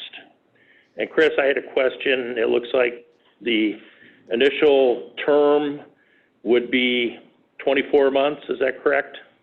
That was what was proposed by the building owner, and we talked about that considerably, and based on the length of time it would take for us to do any other construction or rebuild any place else, I think it's an adequate term to get us through until we can make a further decision on whether or not we want to move them again. I don't think we should be doing things intending to move them again unless we know what we're doing here. I mean, this is brand new information to me, Chris, that you're thinking we're going to put the city assessor someplace, spend money making it right, and then turn around and move them in 2 years. Troy, are you still here? I guess that's a different term than I've heard previously.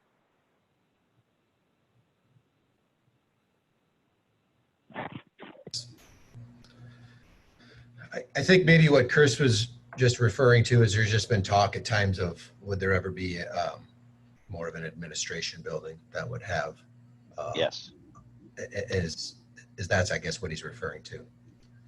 So what was there's been I guess talk over the years, and there's been how many studies and all of that of having more of an administration building somewhere. So I believe between what the property owner here was talking as far as the 2 years and what Chris was saying is that is this something if you put in I don't know whatever length, a 5-year or something like that, and let's say there's something 2 years out from now you realize there's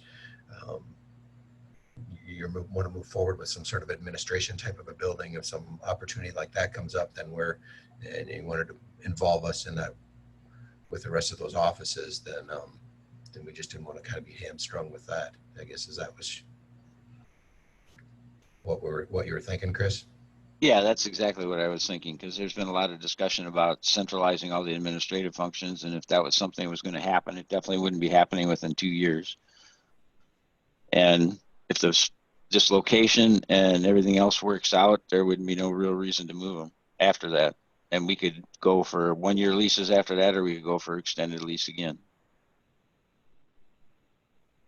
Chris, Dave Baker, the price per square foot looks fairly reasonable compared to some of our other leases. Would you concur with that? Yes, sir. Overall rental cost, not including utilities, would be less than $1,000 a month. This is a recently renovated historic building with parking, and it at least fits the minimum needs for this department. Is that correct? That's correct. Okay. I would support the initiative and encourage the board to create a resolution for the chair to sign at our next meeting. That's where I'm at. Well, I am actually there too, Supervisor Wickham, but I'm concerned that I don't want to move the assessor if his department is unwilling to move to this space. My understanding was the last time that we spoke that there was a general consensus that this would be a positive move given the short time frame that we have to find adequate space for the assessor. But I don't want it to be said that we did something that he and his staff were, opposed to.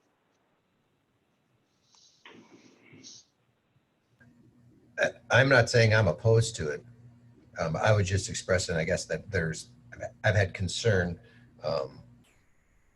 from some just saying that of the location. So it's not something I guess I'm holding as a concern and speaking with you, Ann, on that, and with others that know other people that work in offices in that nearby area. I don't have that feeling of it being I think it's a professional space that would do well for us. Yeah, this is Supervisor Baker. We've had this discussion, has been ongoing, and if we wait for the perfect time, and as you referred to, the domino effect, there's,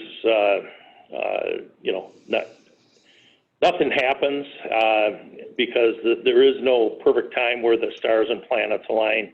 This seems like a reasonable proposal, whether it be short-term or develops into long-term, and I would support this as well. So I think we're not taking action on this today, but I would direct staff to come back with a resolution approving this request, this proposal. Also ask that we would get a lease. Yes. They're in the process of writing the lease, the hard copy of the lease right now. I will have it ready for the resolution for next Monday. And I will just get it out to everybody as soon as I have it in hand. Okay, thank you. Thank you both, Chris and Troy. Then it looks like, thanks, Troy and Chris. Next, we have another item with Chris Soder, discussion and information to remodel South Foyer for drive-up service. Well, it's not actually going to be drive-up service. We're putting in a drive-up type window. What we would do is open the exterior doors to the South Foyer for public access during the normal business day. And this would eliminate them, one, coming into the building and decrease some of that load coming through security. It would also give additional distancing for the treasurer's office. They'd be able to come in and basically use a bank door type window to get everything in and out and be in and out of there relatively quickly and not having to go through security.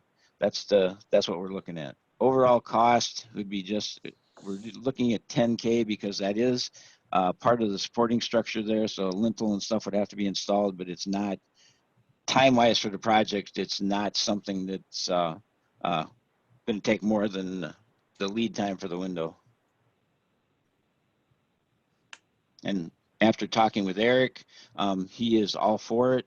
He thinks it's going to be a great idea. And that's one of the windows he's going to have open anyway, so that works in their favor in a number of instances. Okay. Is Eric with us? Is Eric on the, no, he's not. Okay. I would certainly like to hear from him. This is not a drive up. This is a walk up. Is that right, Chris? That's correct. Yeah, there's no way we can do a drive up the way the building is set up and with the alleyways and the sidewalks and things. And so I guess we'll be looking for consensus whether to move forward with this. there'll be opportunity. I think if staff prepares a resolution or document to move forward, we can have additional discussion on this prior to making any commitment.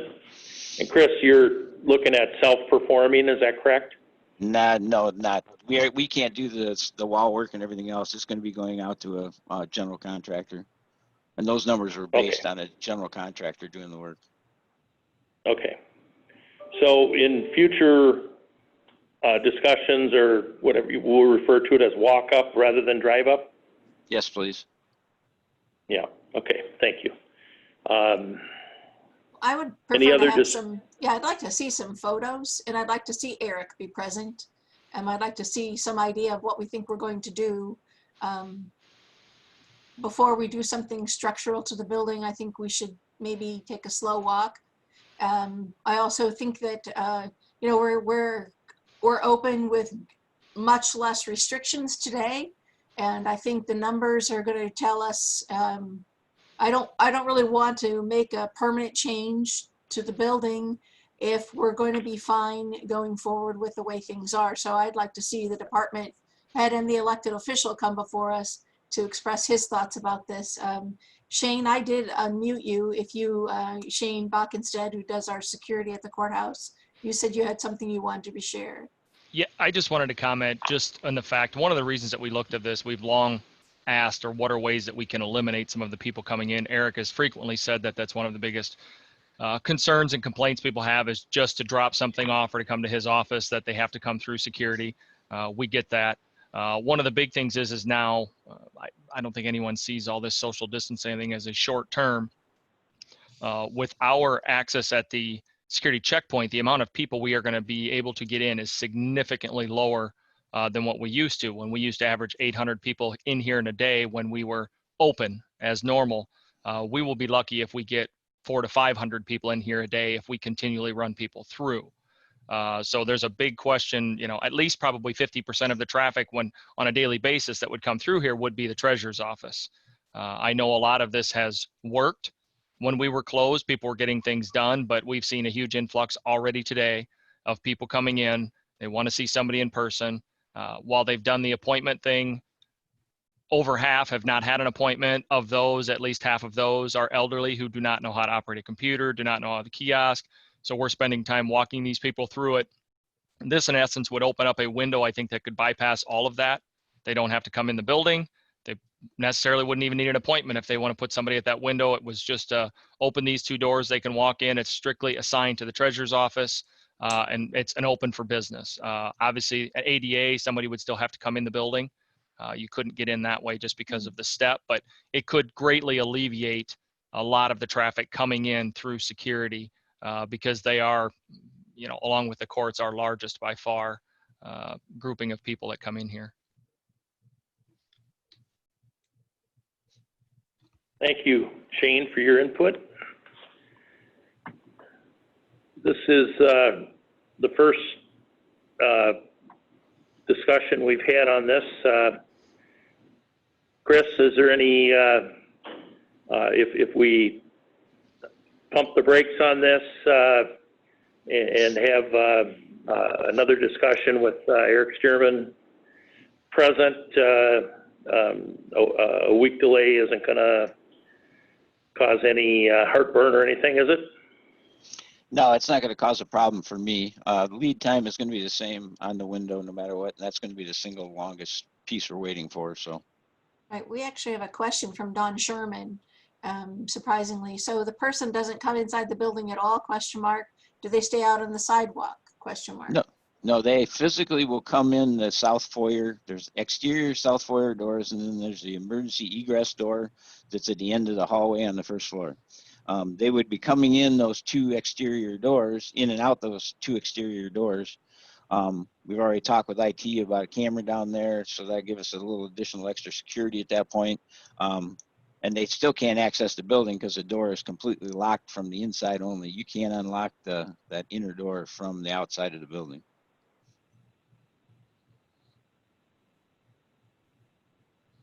Okay. So I am sensing, Ann, that you would like to table this for additional discussion. Is that? Right. I thought I knew where this was, but now I don't know that I have it in my mind's eye where this is. I don't see how this can work. I'm not opposed to it. I think in general, it sounds like a great idea. I would like to be certain that we're going at this the right way, the sensible way. And Dawn, I would like you to have knowledge about this as well.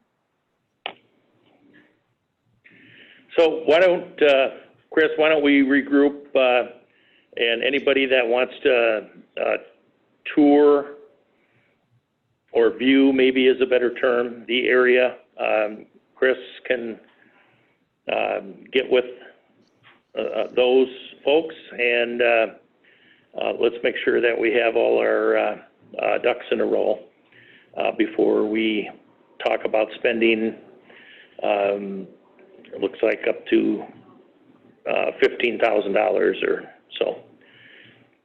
So, Ann, this is Dawn. I am aware of the project. That was actually Mary's question. We had to switch computers.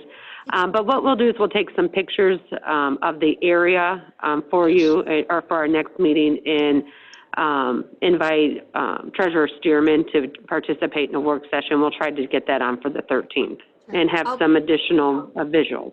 I'll be in tomorrow. So like I say, I thought I understood what we were doing, but now I don't see double doors and I don't see coming in but not being inside. I don't understand that.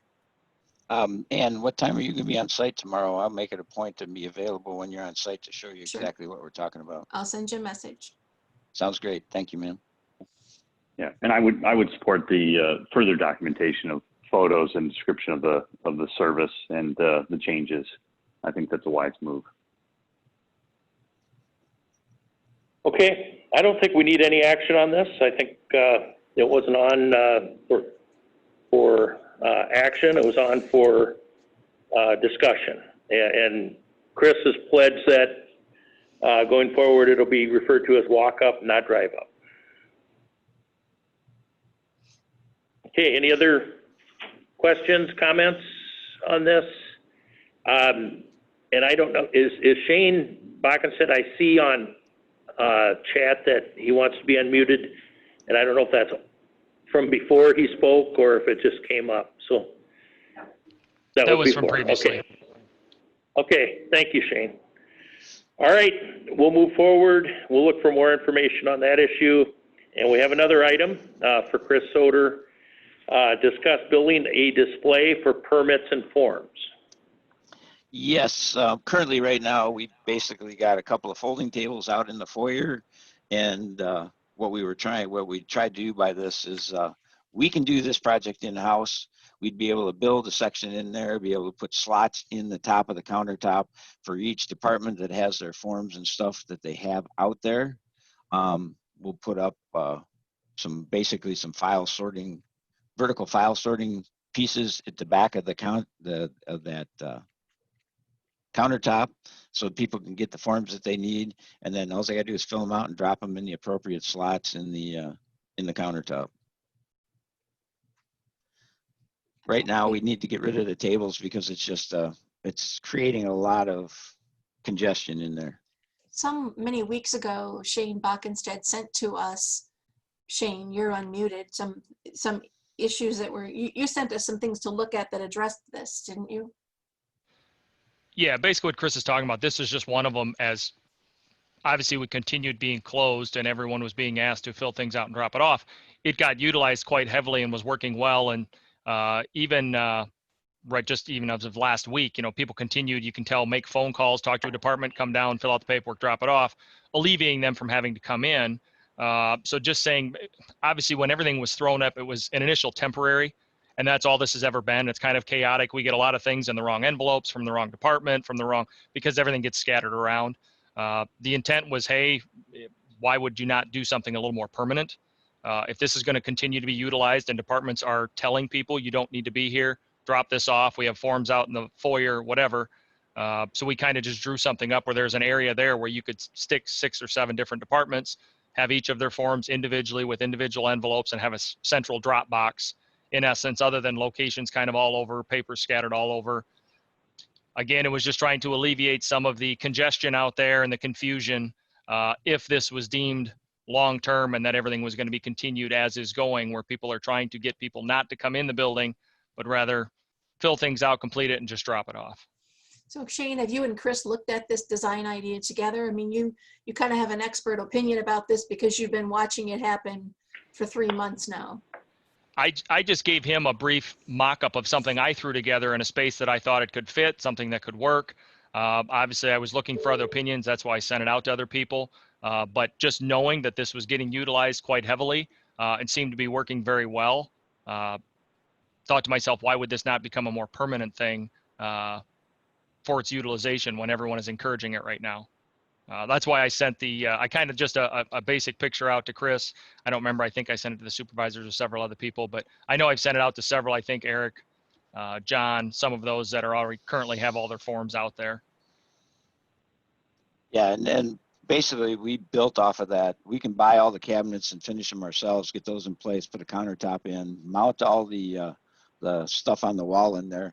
The location we're going to put it has that one sign, and we can relocate that sign or display, whatever you want to call it. It has to do with the gold dome and some other stuff. We can move that to the inside of the foyer or outside of the foyer into the building on the same side of the building and same wall basically, and that would eliminate having to relocate anything else. It would give us everything we need in one spot, one-stop shopping for anybody that needs to be in there to get paperwork and stuff.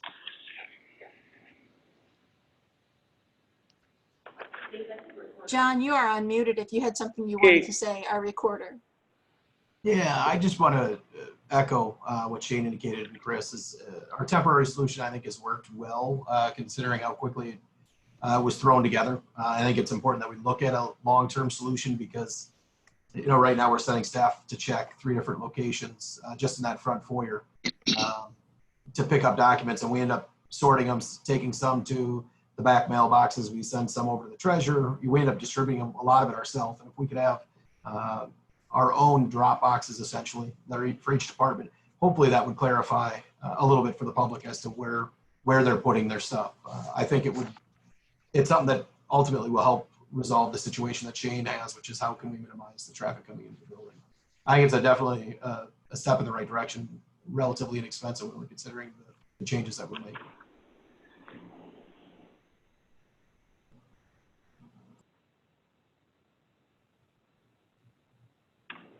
Sounds good. Thanks. Definitely a project I would support.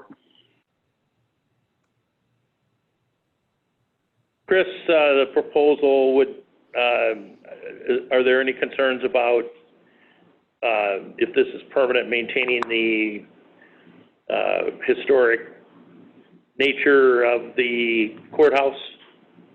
No, we're going to match the woodwork colors and everything else on the cabinets. We're going to do our best to do the same thing with rather than buying a custom countertop, get something that's off the shelf that'll be as close as we need to be for that.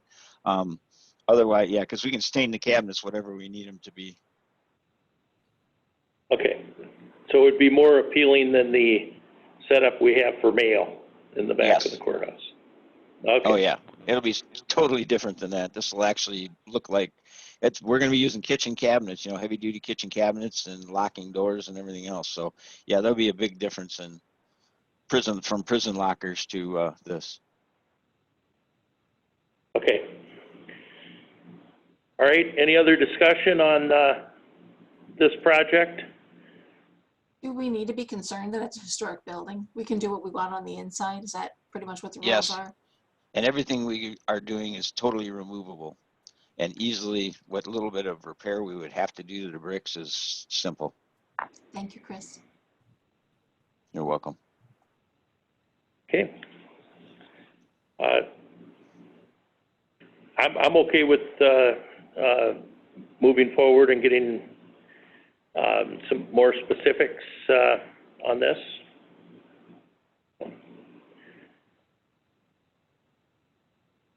Sounds like we have consensus to move forward. All right. Moving on then, we have personnel requisitions. So we'll go to Dawn Sherman, the first item is permanent part-time courthouse security. Yep, this first one is due to a recent retirement, so we're just backfilling from a retirement that occurred last week. So I would recommend approval of this.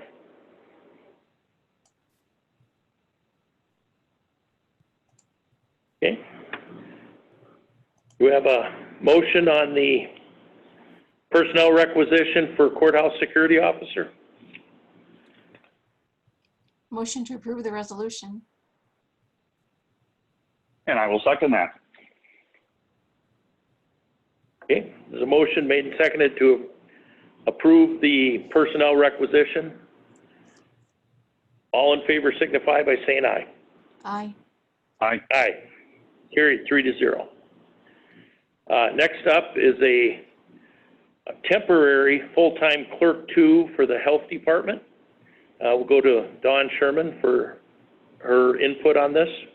So Patrice and I have had several conversations regarding this. She's currently has a vacant assistant position, and so now she has another employee who will be taking an extended leave of absence.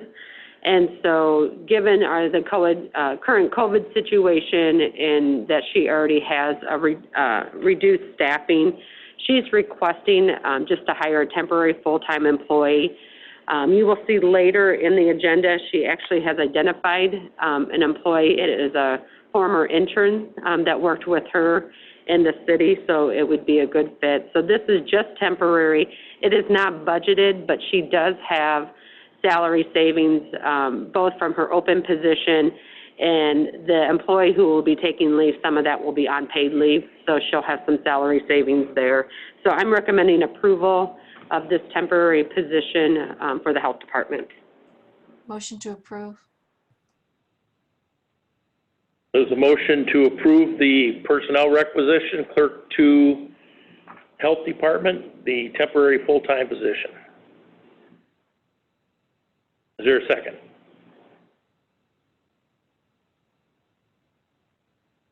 I will second it. Is there any discussion? Yeah, the discussion I was interested in is, did the Board of Health approve this? I mean, that's why you have the Board of Health, is to help manage and administrate their needs. And my guess is they didn't, because they haven't met in the last couple of weeks, but I think that's the proper process.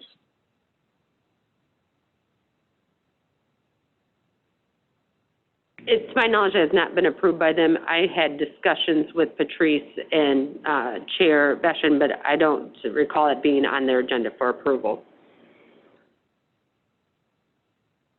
I will not be supporting this today without the Board of Health's approval. Dawn, this is Ann. Is the position currently open? So the employee is currently not on a leave of absence, but we anticipate that within the next 2 weeks that she'll go on her leave of absence. So the employee that this one will be backfilling for is currently working.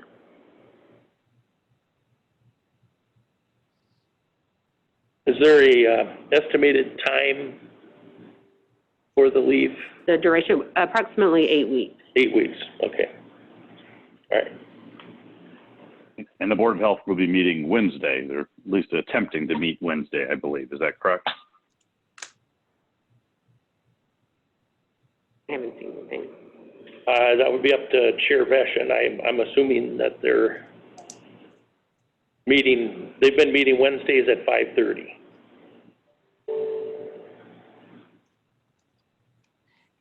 I guess my thought would be, let's make one more attempt to have them meet and decide this on Wednesday night.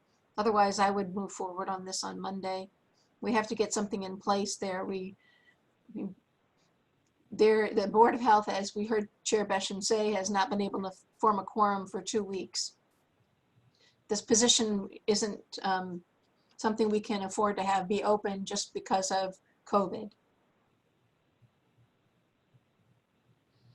Yeah, I mean, I think my thought would be generally we should focus on maybe the Board of Health and trying to get them in a good position where they're meeting frequently. They have a quorum. That's where I would focus. That seems to be pretty critical nowadays.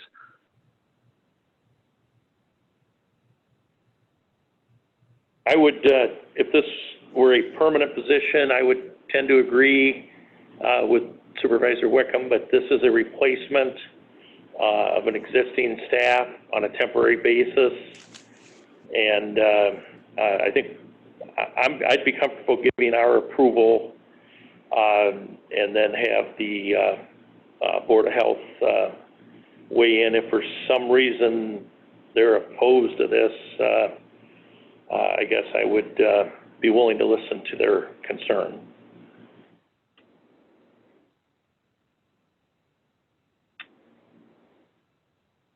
Okay, any other discussions?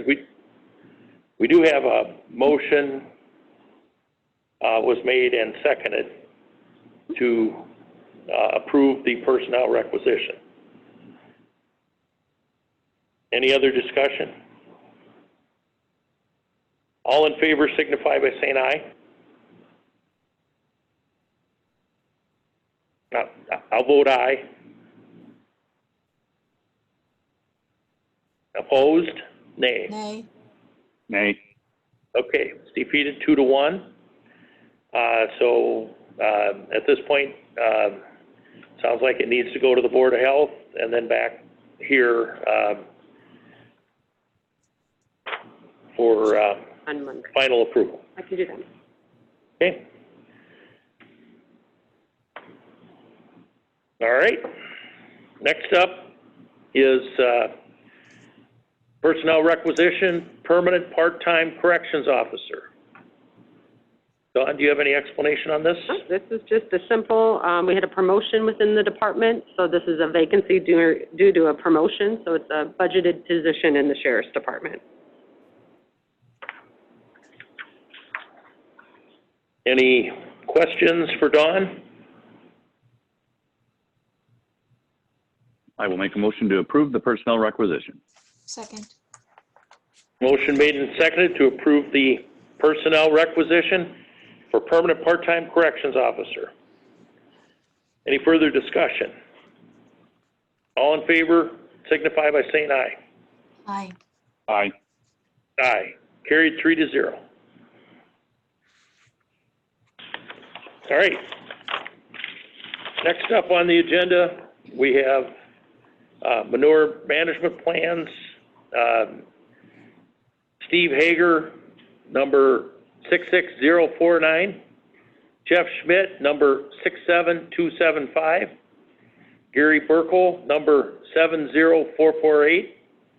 McDermott Farms, number 64599. Goose Hill Pork, number 68598. I believe the proper motion would be to receive and file. So moved. And I will second that. Motion made and seconded to receive and file. Any discussion? All in favor signify by saying aye. Aye. Aye. Aye. Carried 3-0. Okay, next item on the agenda is a resolution for appointment of deputies, assistants, and clerks. And we have... I did have one question on the facility manager, and if that was for the basically the COVID-19 facility, and I thought we tied that position to an agreement with the city of Dubuque. So maybe if somebody can comment on that, if I'm correct. Yep, I can, Chair, or Supervisor Wickham, I'm going to ask that that one be pulled off. This was drafted when we thought we'd have an MOU for your consideration today. So I would ask that you approve a resolution for just the MHDD position in the treasurer's office. We'll remove the health facility manager until we have the MOU ready. And then the clerk, we will have that ready for Monday after it proceeds through the Board of Health. So my recommendation is to approve the resolution of just the MHDD and the treasurer's position.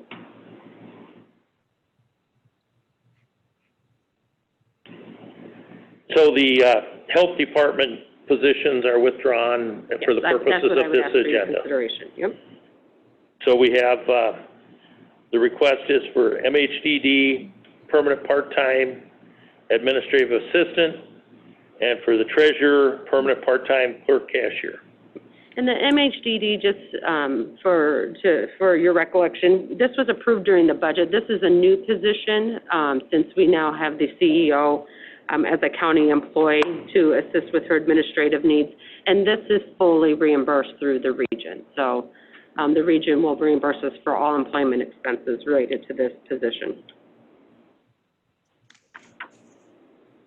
Okay. With that, we have the two positions that I had mentioned. Do we have a motion to approve the resolution as amended? I will make that motion to, I'll make a motion to approve the resolution as amended to include just the mental health administrative assistant and also the treasurer's clerk cashier position. Second. Okay, is there any further discussion? All in favor signify by saying aye. Aye. Aye. Aye, carried 3-0. Okay, next up is boards and commissions update. And this is one of the updates I wanted to give is Operation New View regarding the merger with HACAP. And so there is a meeting of the executive committee at 4 o'clock. It'll be a Zoom meeting. Then Thursday night is the full board of directors meeting. And we are at the point of approving the merger. There'll still be details to be worked out, but it does have, everyone has been working towards this end, and I am, recommending that we move forward with this. Ann and I will be part of the meeting Thursday night. But tonight's meeting is considered an extension of representatives of the 2080 partners. And a couple of items, obviously the merger of Operation New View into HACAP. And as part of that, we have the issue of the former employee that had made a loan, and I wanted to get input from my counterparts on that particular issue. It's not clear in the MOU document that'll be satisfactorily addressed, and I wanted to bring that before you. And if your memory is foggy on that, it's the $22,000. And so what's the issue, that the merger or the liability is not going to be paid? What's the issue? Well, at it's stake? My concern was that it wasn't spelled out that it would be paid. And is Ed Raver still on? Ed, if you can jump in on this, I would appreciate it. Thank you, Supervisor Baker. After the same group met on Wednesday, the 28E partners, which are the 3 member counties and the city of Dubuque, we had a brief meeting, realized that we were going to have to work on some language. In Dubuque County, Supervisor Baker, CJ May, and myself had a brief discussion the next morning and sent off a summary of our suggestions or concerns to HACAP, which is acting right now as the operations manager for Operation New View. And I'm expecting, I have not received those yet. I don't know if they came to Supervisor Baker, but we anticipate that I did have a brief text chat with HACAP's leadership just to make sure that they understood what we were talking about. And I think that they're going to present some options or for discussion tonight at their meeting, or later this afternoon for their meeting, so that they can have that lined up, something that's satisfactory for the full board to consider later this week. So I have not seen that yet, but we acted quickly to provide them with our concerns in writing.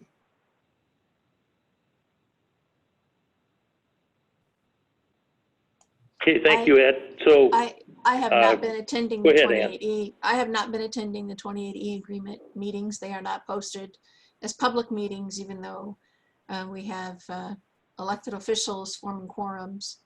And the business is being conducted by the executive committee, which Supervisor Baker is on. I am not. So I appreciate, Ed, your involvement in this. And so I CJ's. can't speak to the discussion because I'm not present for the discussion.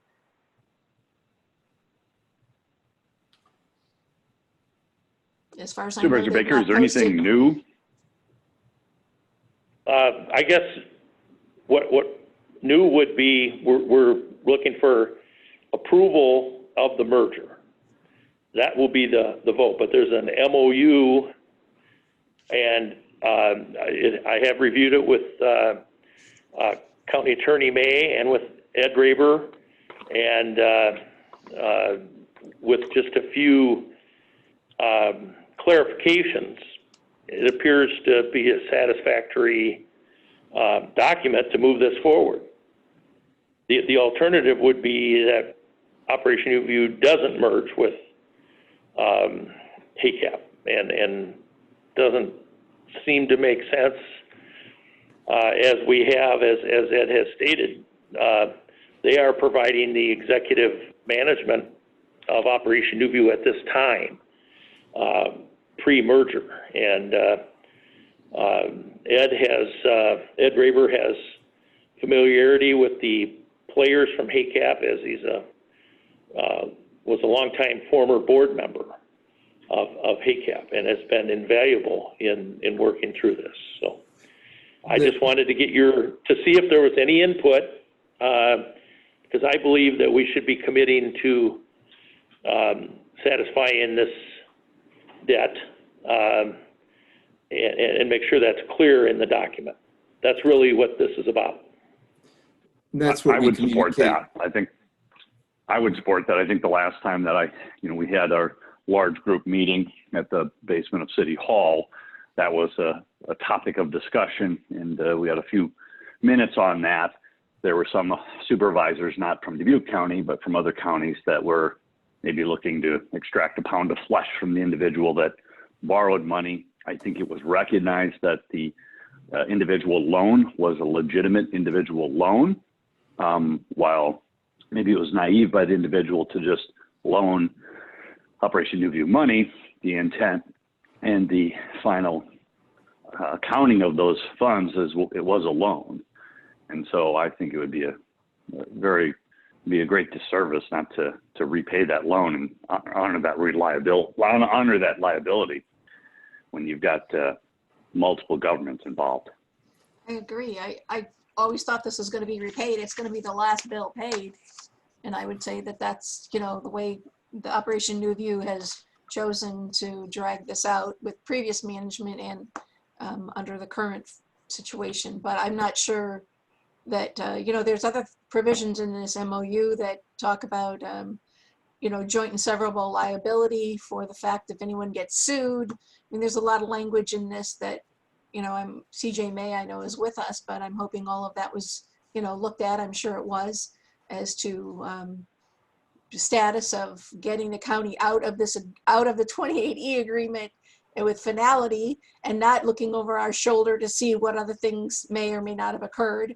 So closing out this debt, I think, is primary concern that I have. I don't want to have it be lingering. It needs to be conclusive and obvious that it's being taken care of. Supervisor McDonough, that is what we communicated back to HACAP.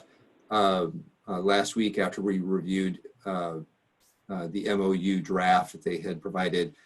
Again, we haven't seen the revision, but that the sentiment that you've expressed is kind of what I've passed on to them, and they were going to look at how we could actually do that. So I'll know more. Hopefully I'll be able to talk with them a little bit before the meeting today, just to make sure we're on the same page.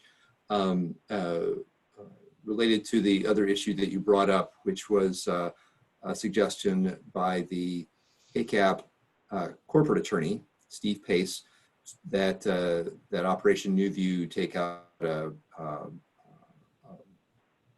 insurance policy to shield from some future potential liability.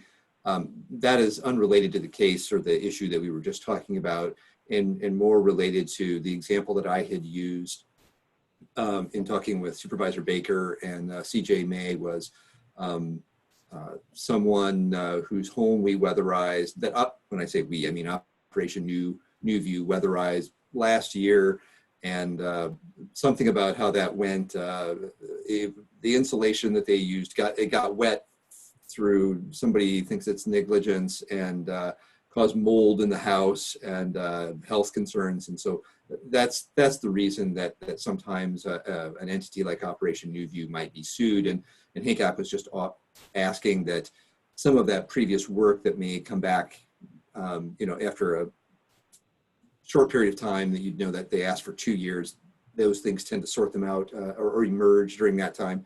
That would be the sort of thing that they would be asking Operation New View to shield it from some previous work, and not related to the topic or the issue about that loan that you were talking about just moments ago. So it's much more, they described it as much more routine sort of operations of the organization, that there could be some exposure to liability that you don't know about today that could come up.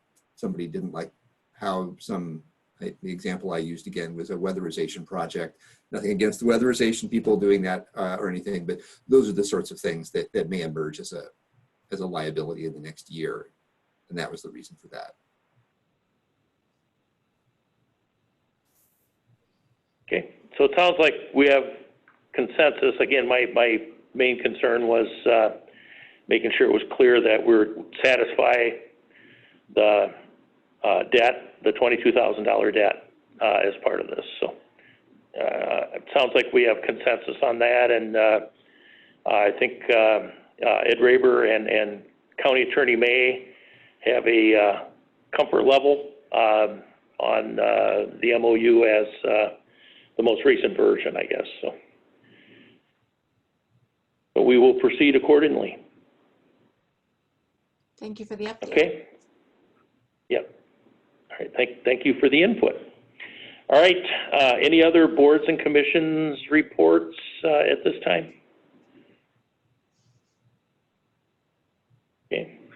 I'll just briefly report that we do have the Iowa Workforce Development Board, the 20 county area, the Northeast Iowa Workforce area is proceeding. And I think I have reported previously, I was elected as the CLEO or Chief Lead Elected Official for the 20 county area, and then 2 other supervisors from the other 2 areas are serving as co-CLEOs or assistant CLEOs. So we are moving forward with that. We're real close to having the 28E document finalized so that it can go to the county attorneys for their review. Anybody else have any updates? If not, under public comments, at this time, anyone may address the board on matters which are of concern to that person and which are not agenda items. Please go to the podium and/or raise your hand on Zoom or through chat. and state your name and home address. Be aware that the board is limited in their ability to respond to such inquiries, and Iowa code prohibits the board from deliberating or acting on items not appearing on the agenda. We have no one in attendance here at the courthouse other than staff and myself. So it would be Recorder Murphy. John Murphy, you are recognized. Thank you, Chairman Baker. I missed a few periods of times during this Zoom meeting just because I've been helping customers on the phone and whatnot. And I was just wondering if there was a conversation at the beginning of the meeting that I may have missed about the general reopening of the courthouse as we today marks day one, essentially 8 a.m. where the building is open to the public by appointments.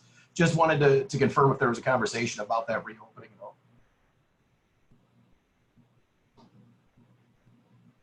John, I did bring up and asked Don Sherman to give a report on what would happen in the event, what the procedure would be if we had a positive case,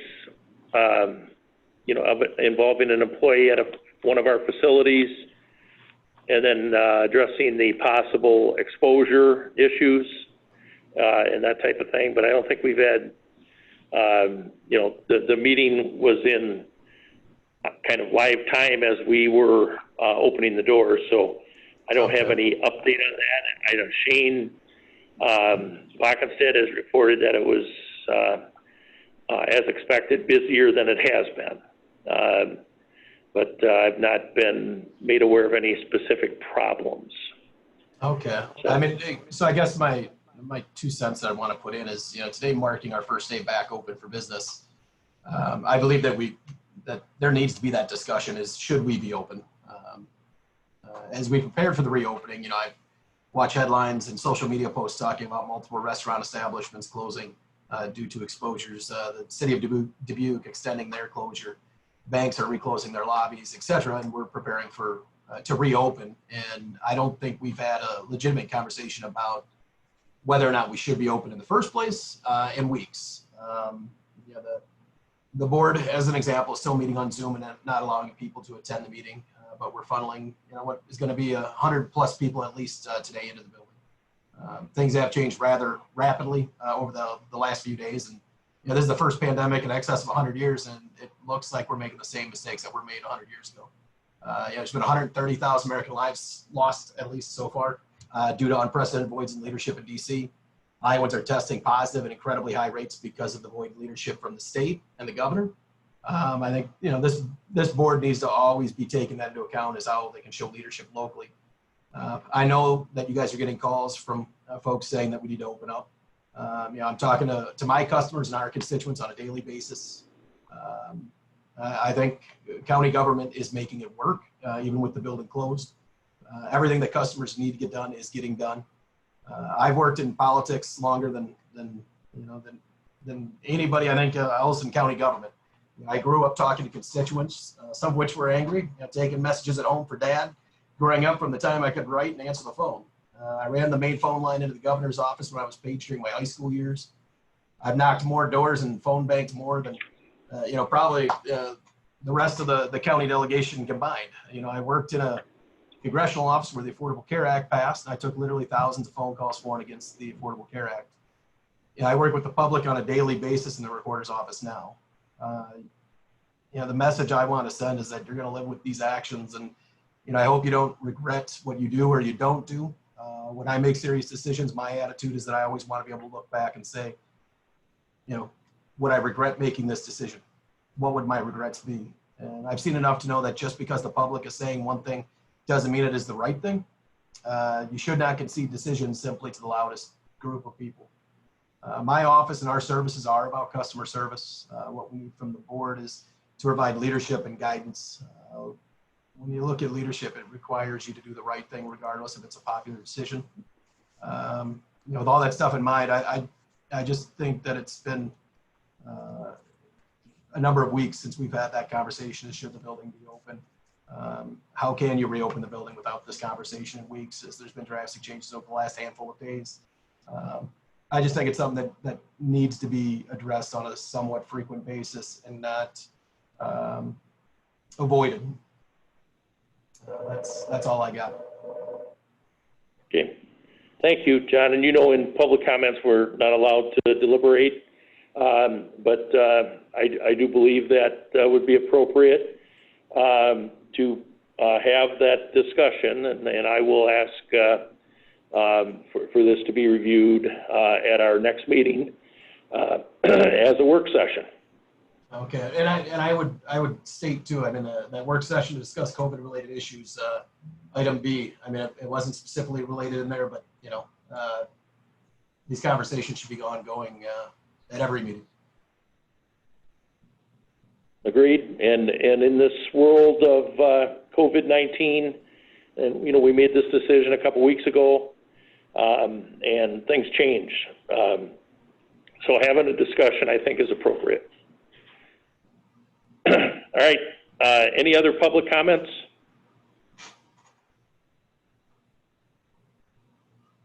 Okay. It looks like that's the end of the public comments. At this point, we would ask for a motion to adjourn the meeting. So moved. Second. Motion made and seconded to adjourn the meeting at 12:30 p.m. All in favor signify by saying aye. Aye. Aye. Aye. Carried 3-0. Thank you all.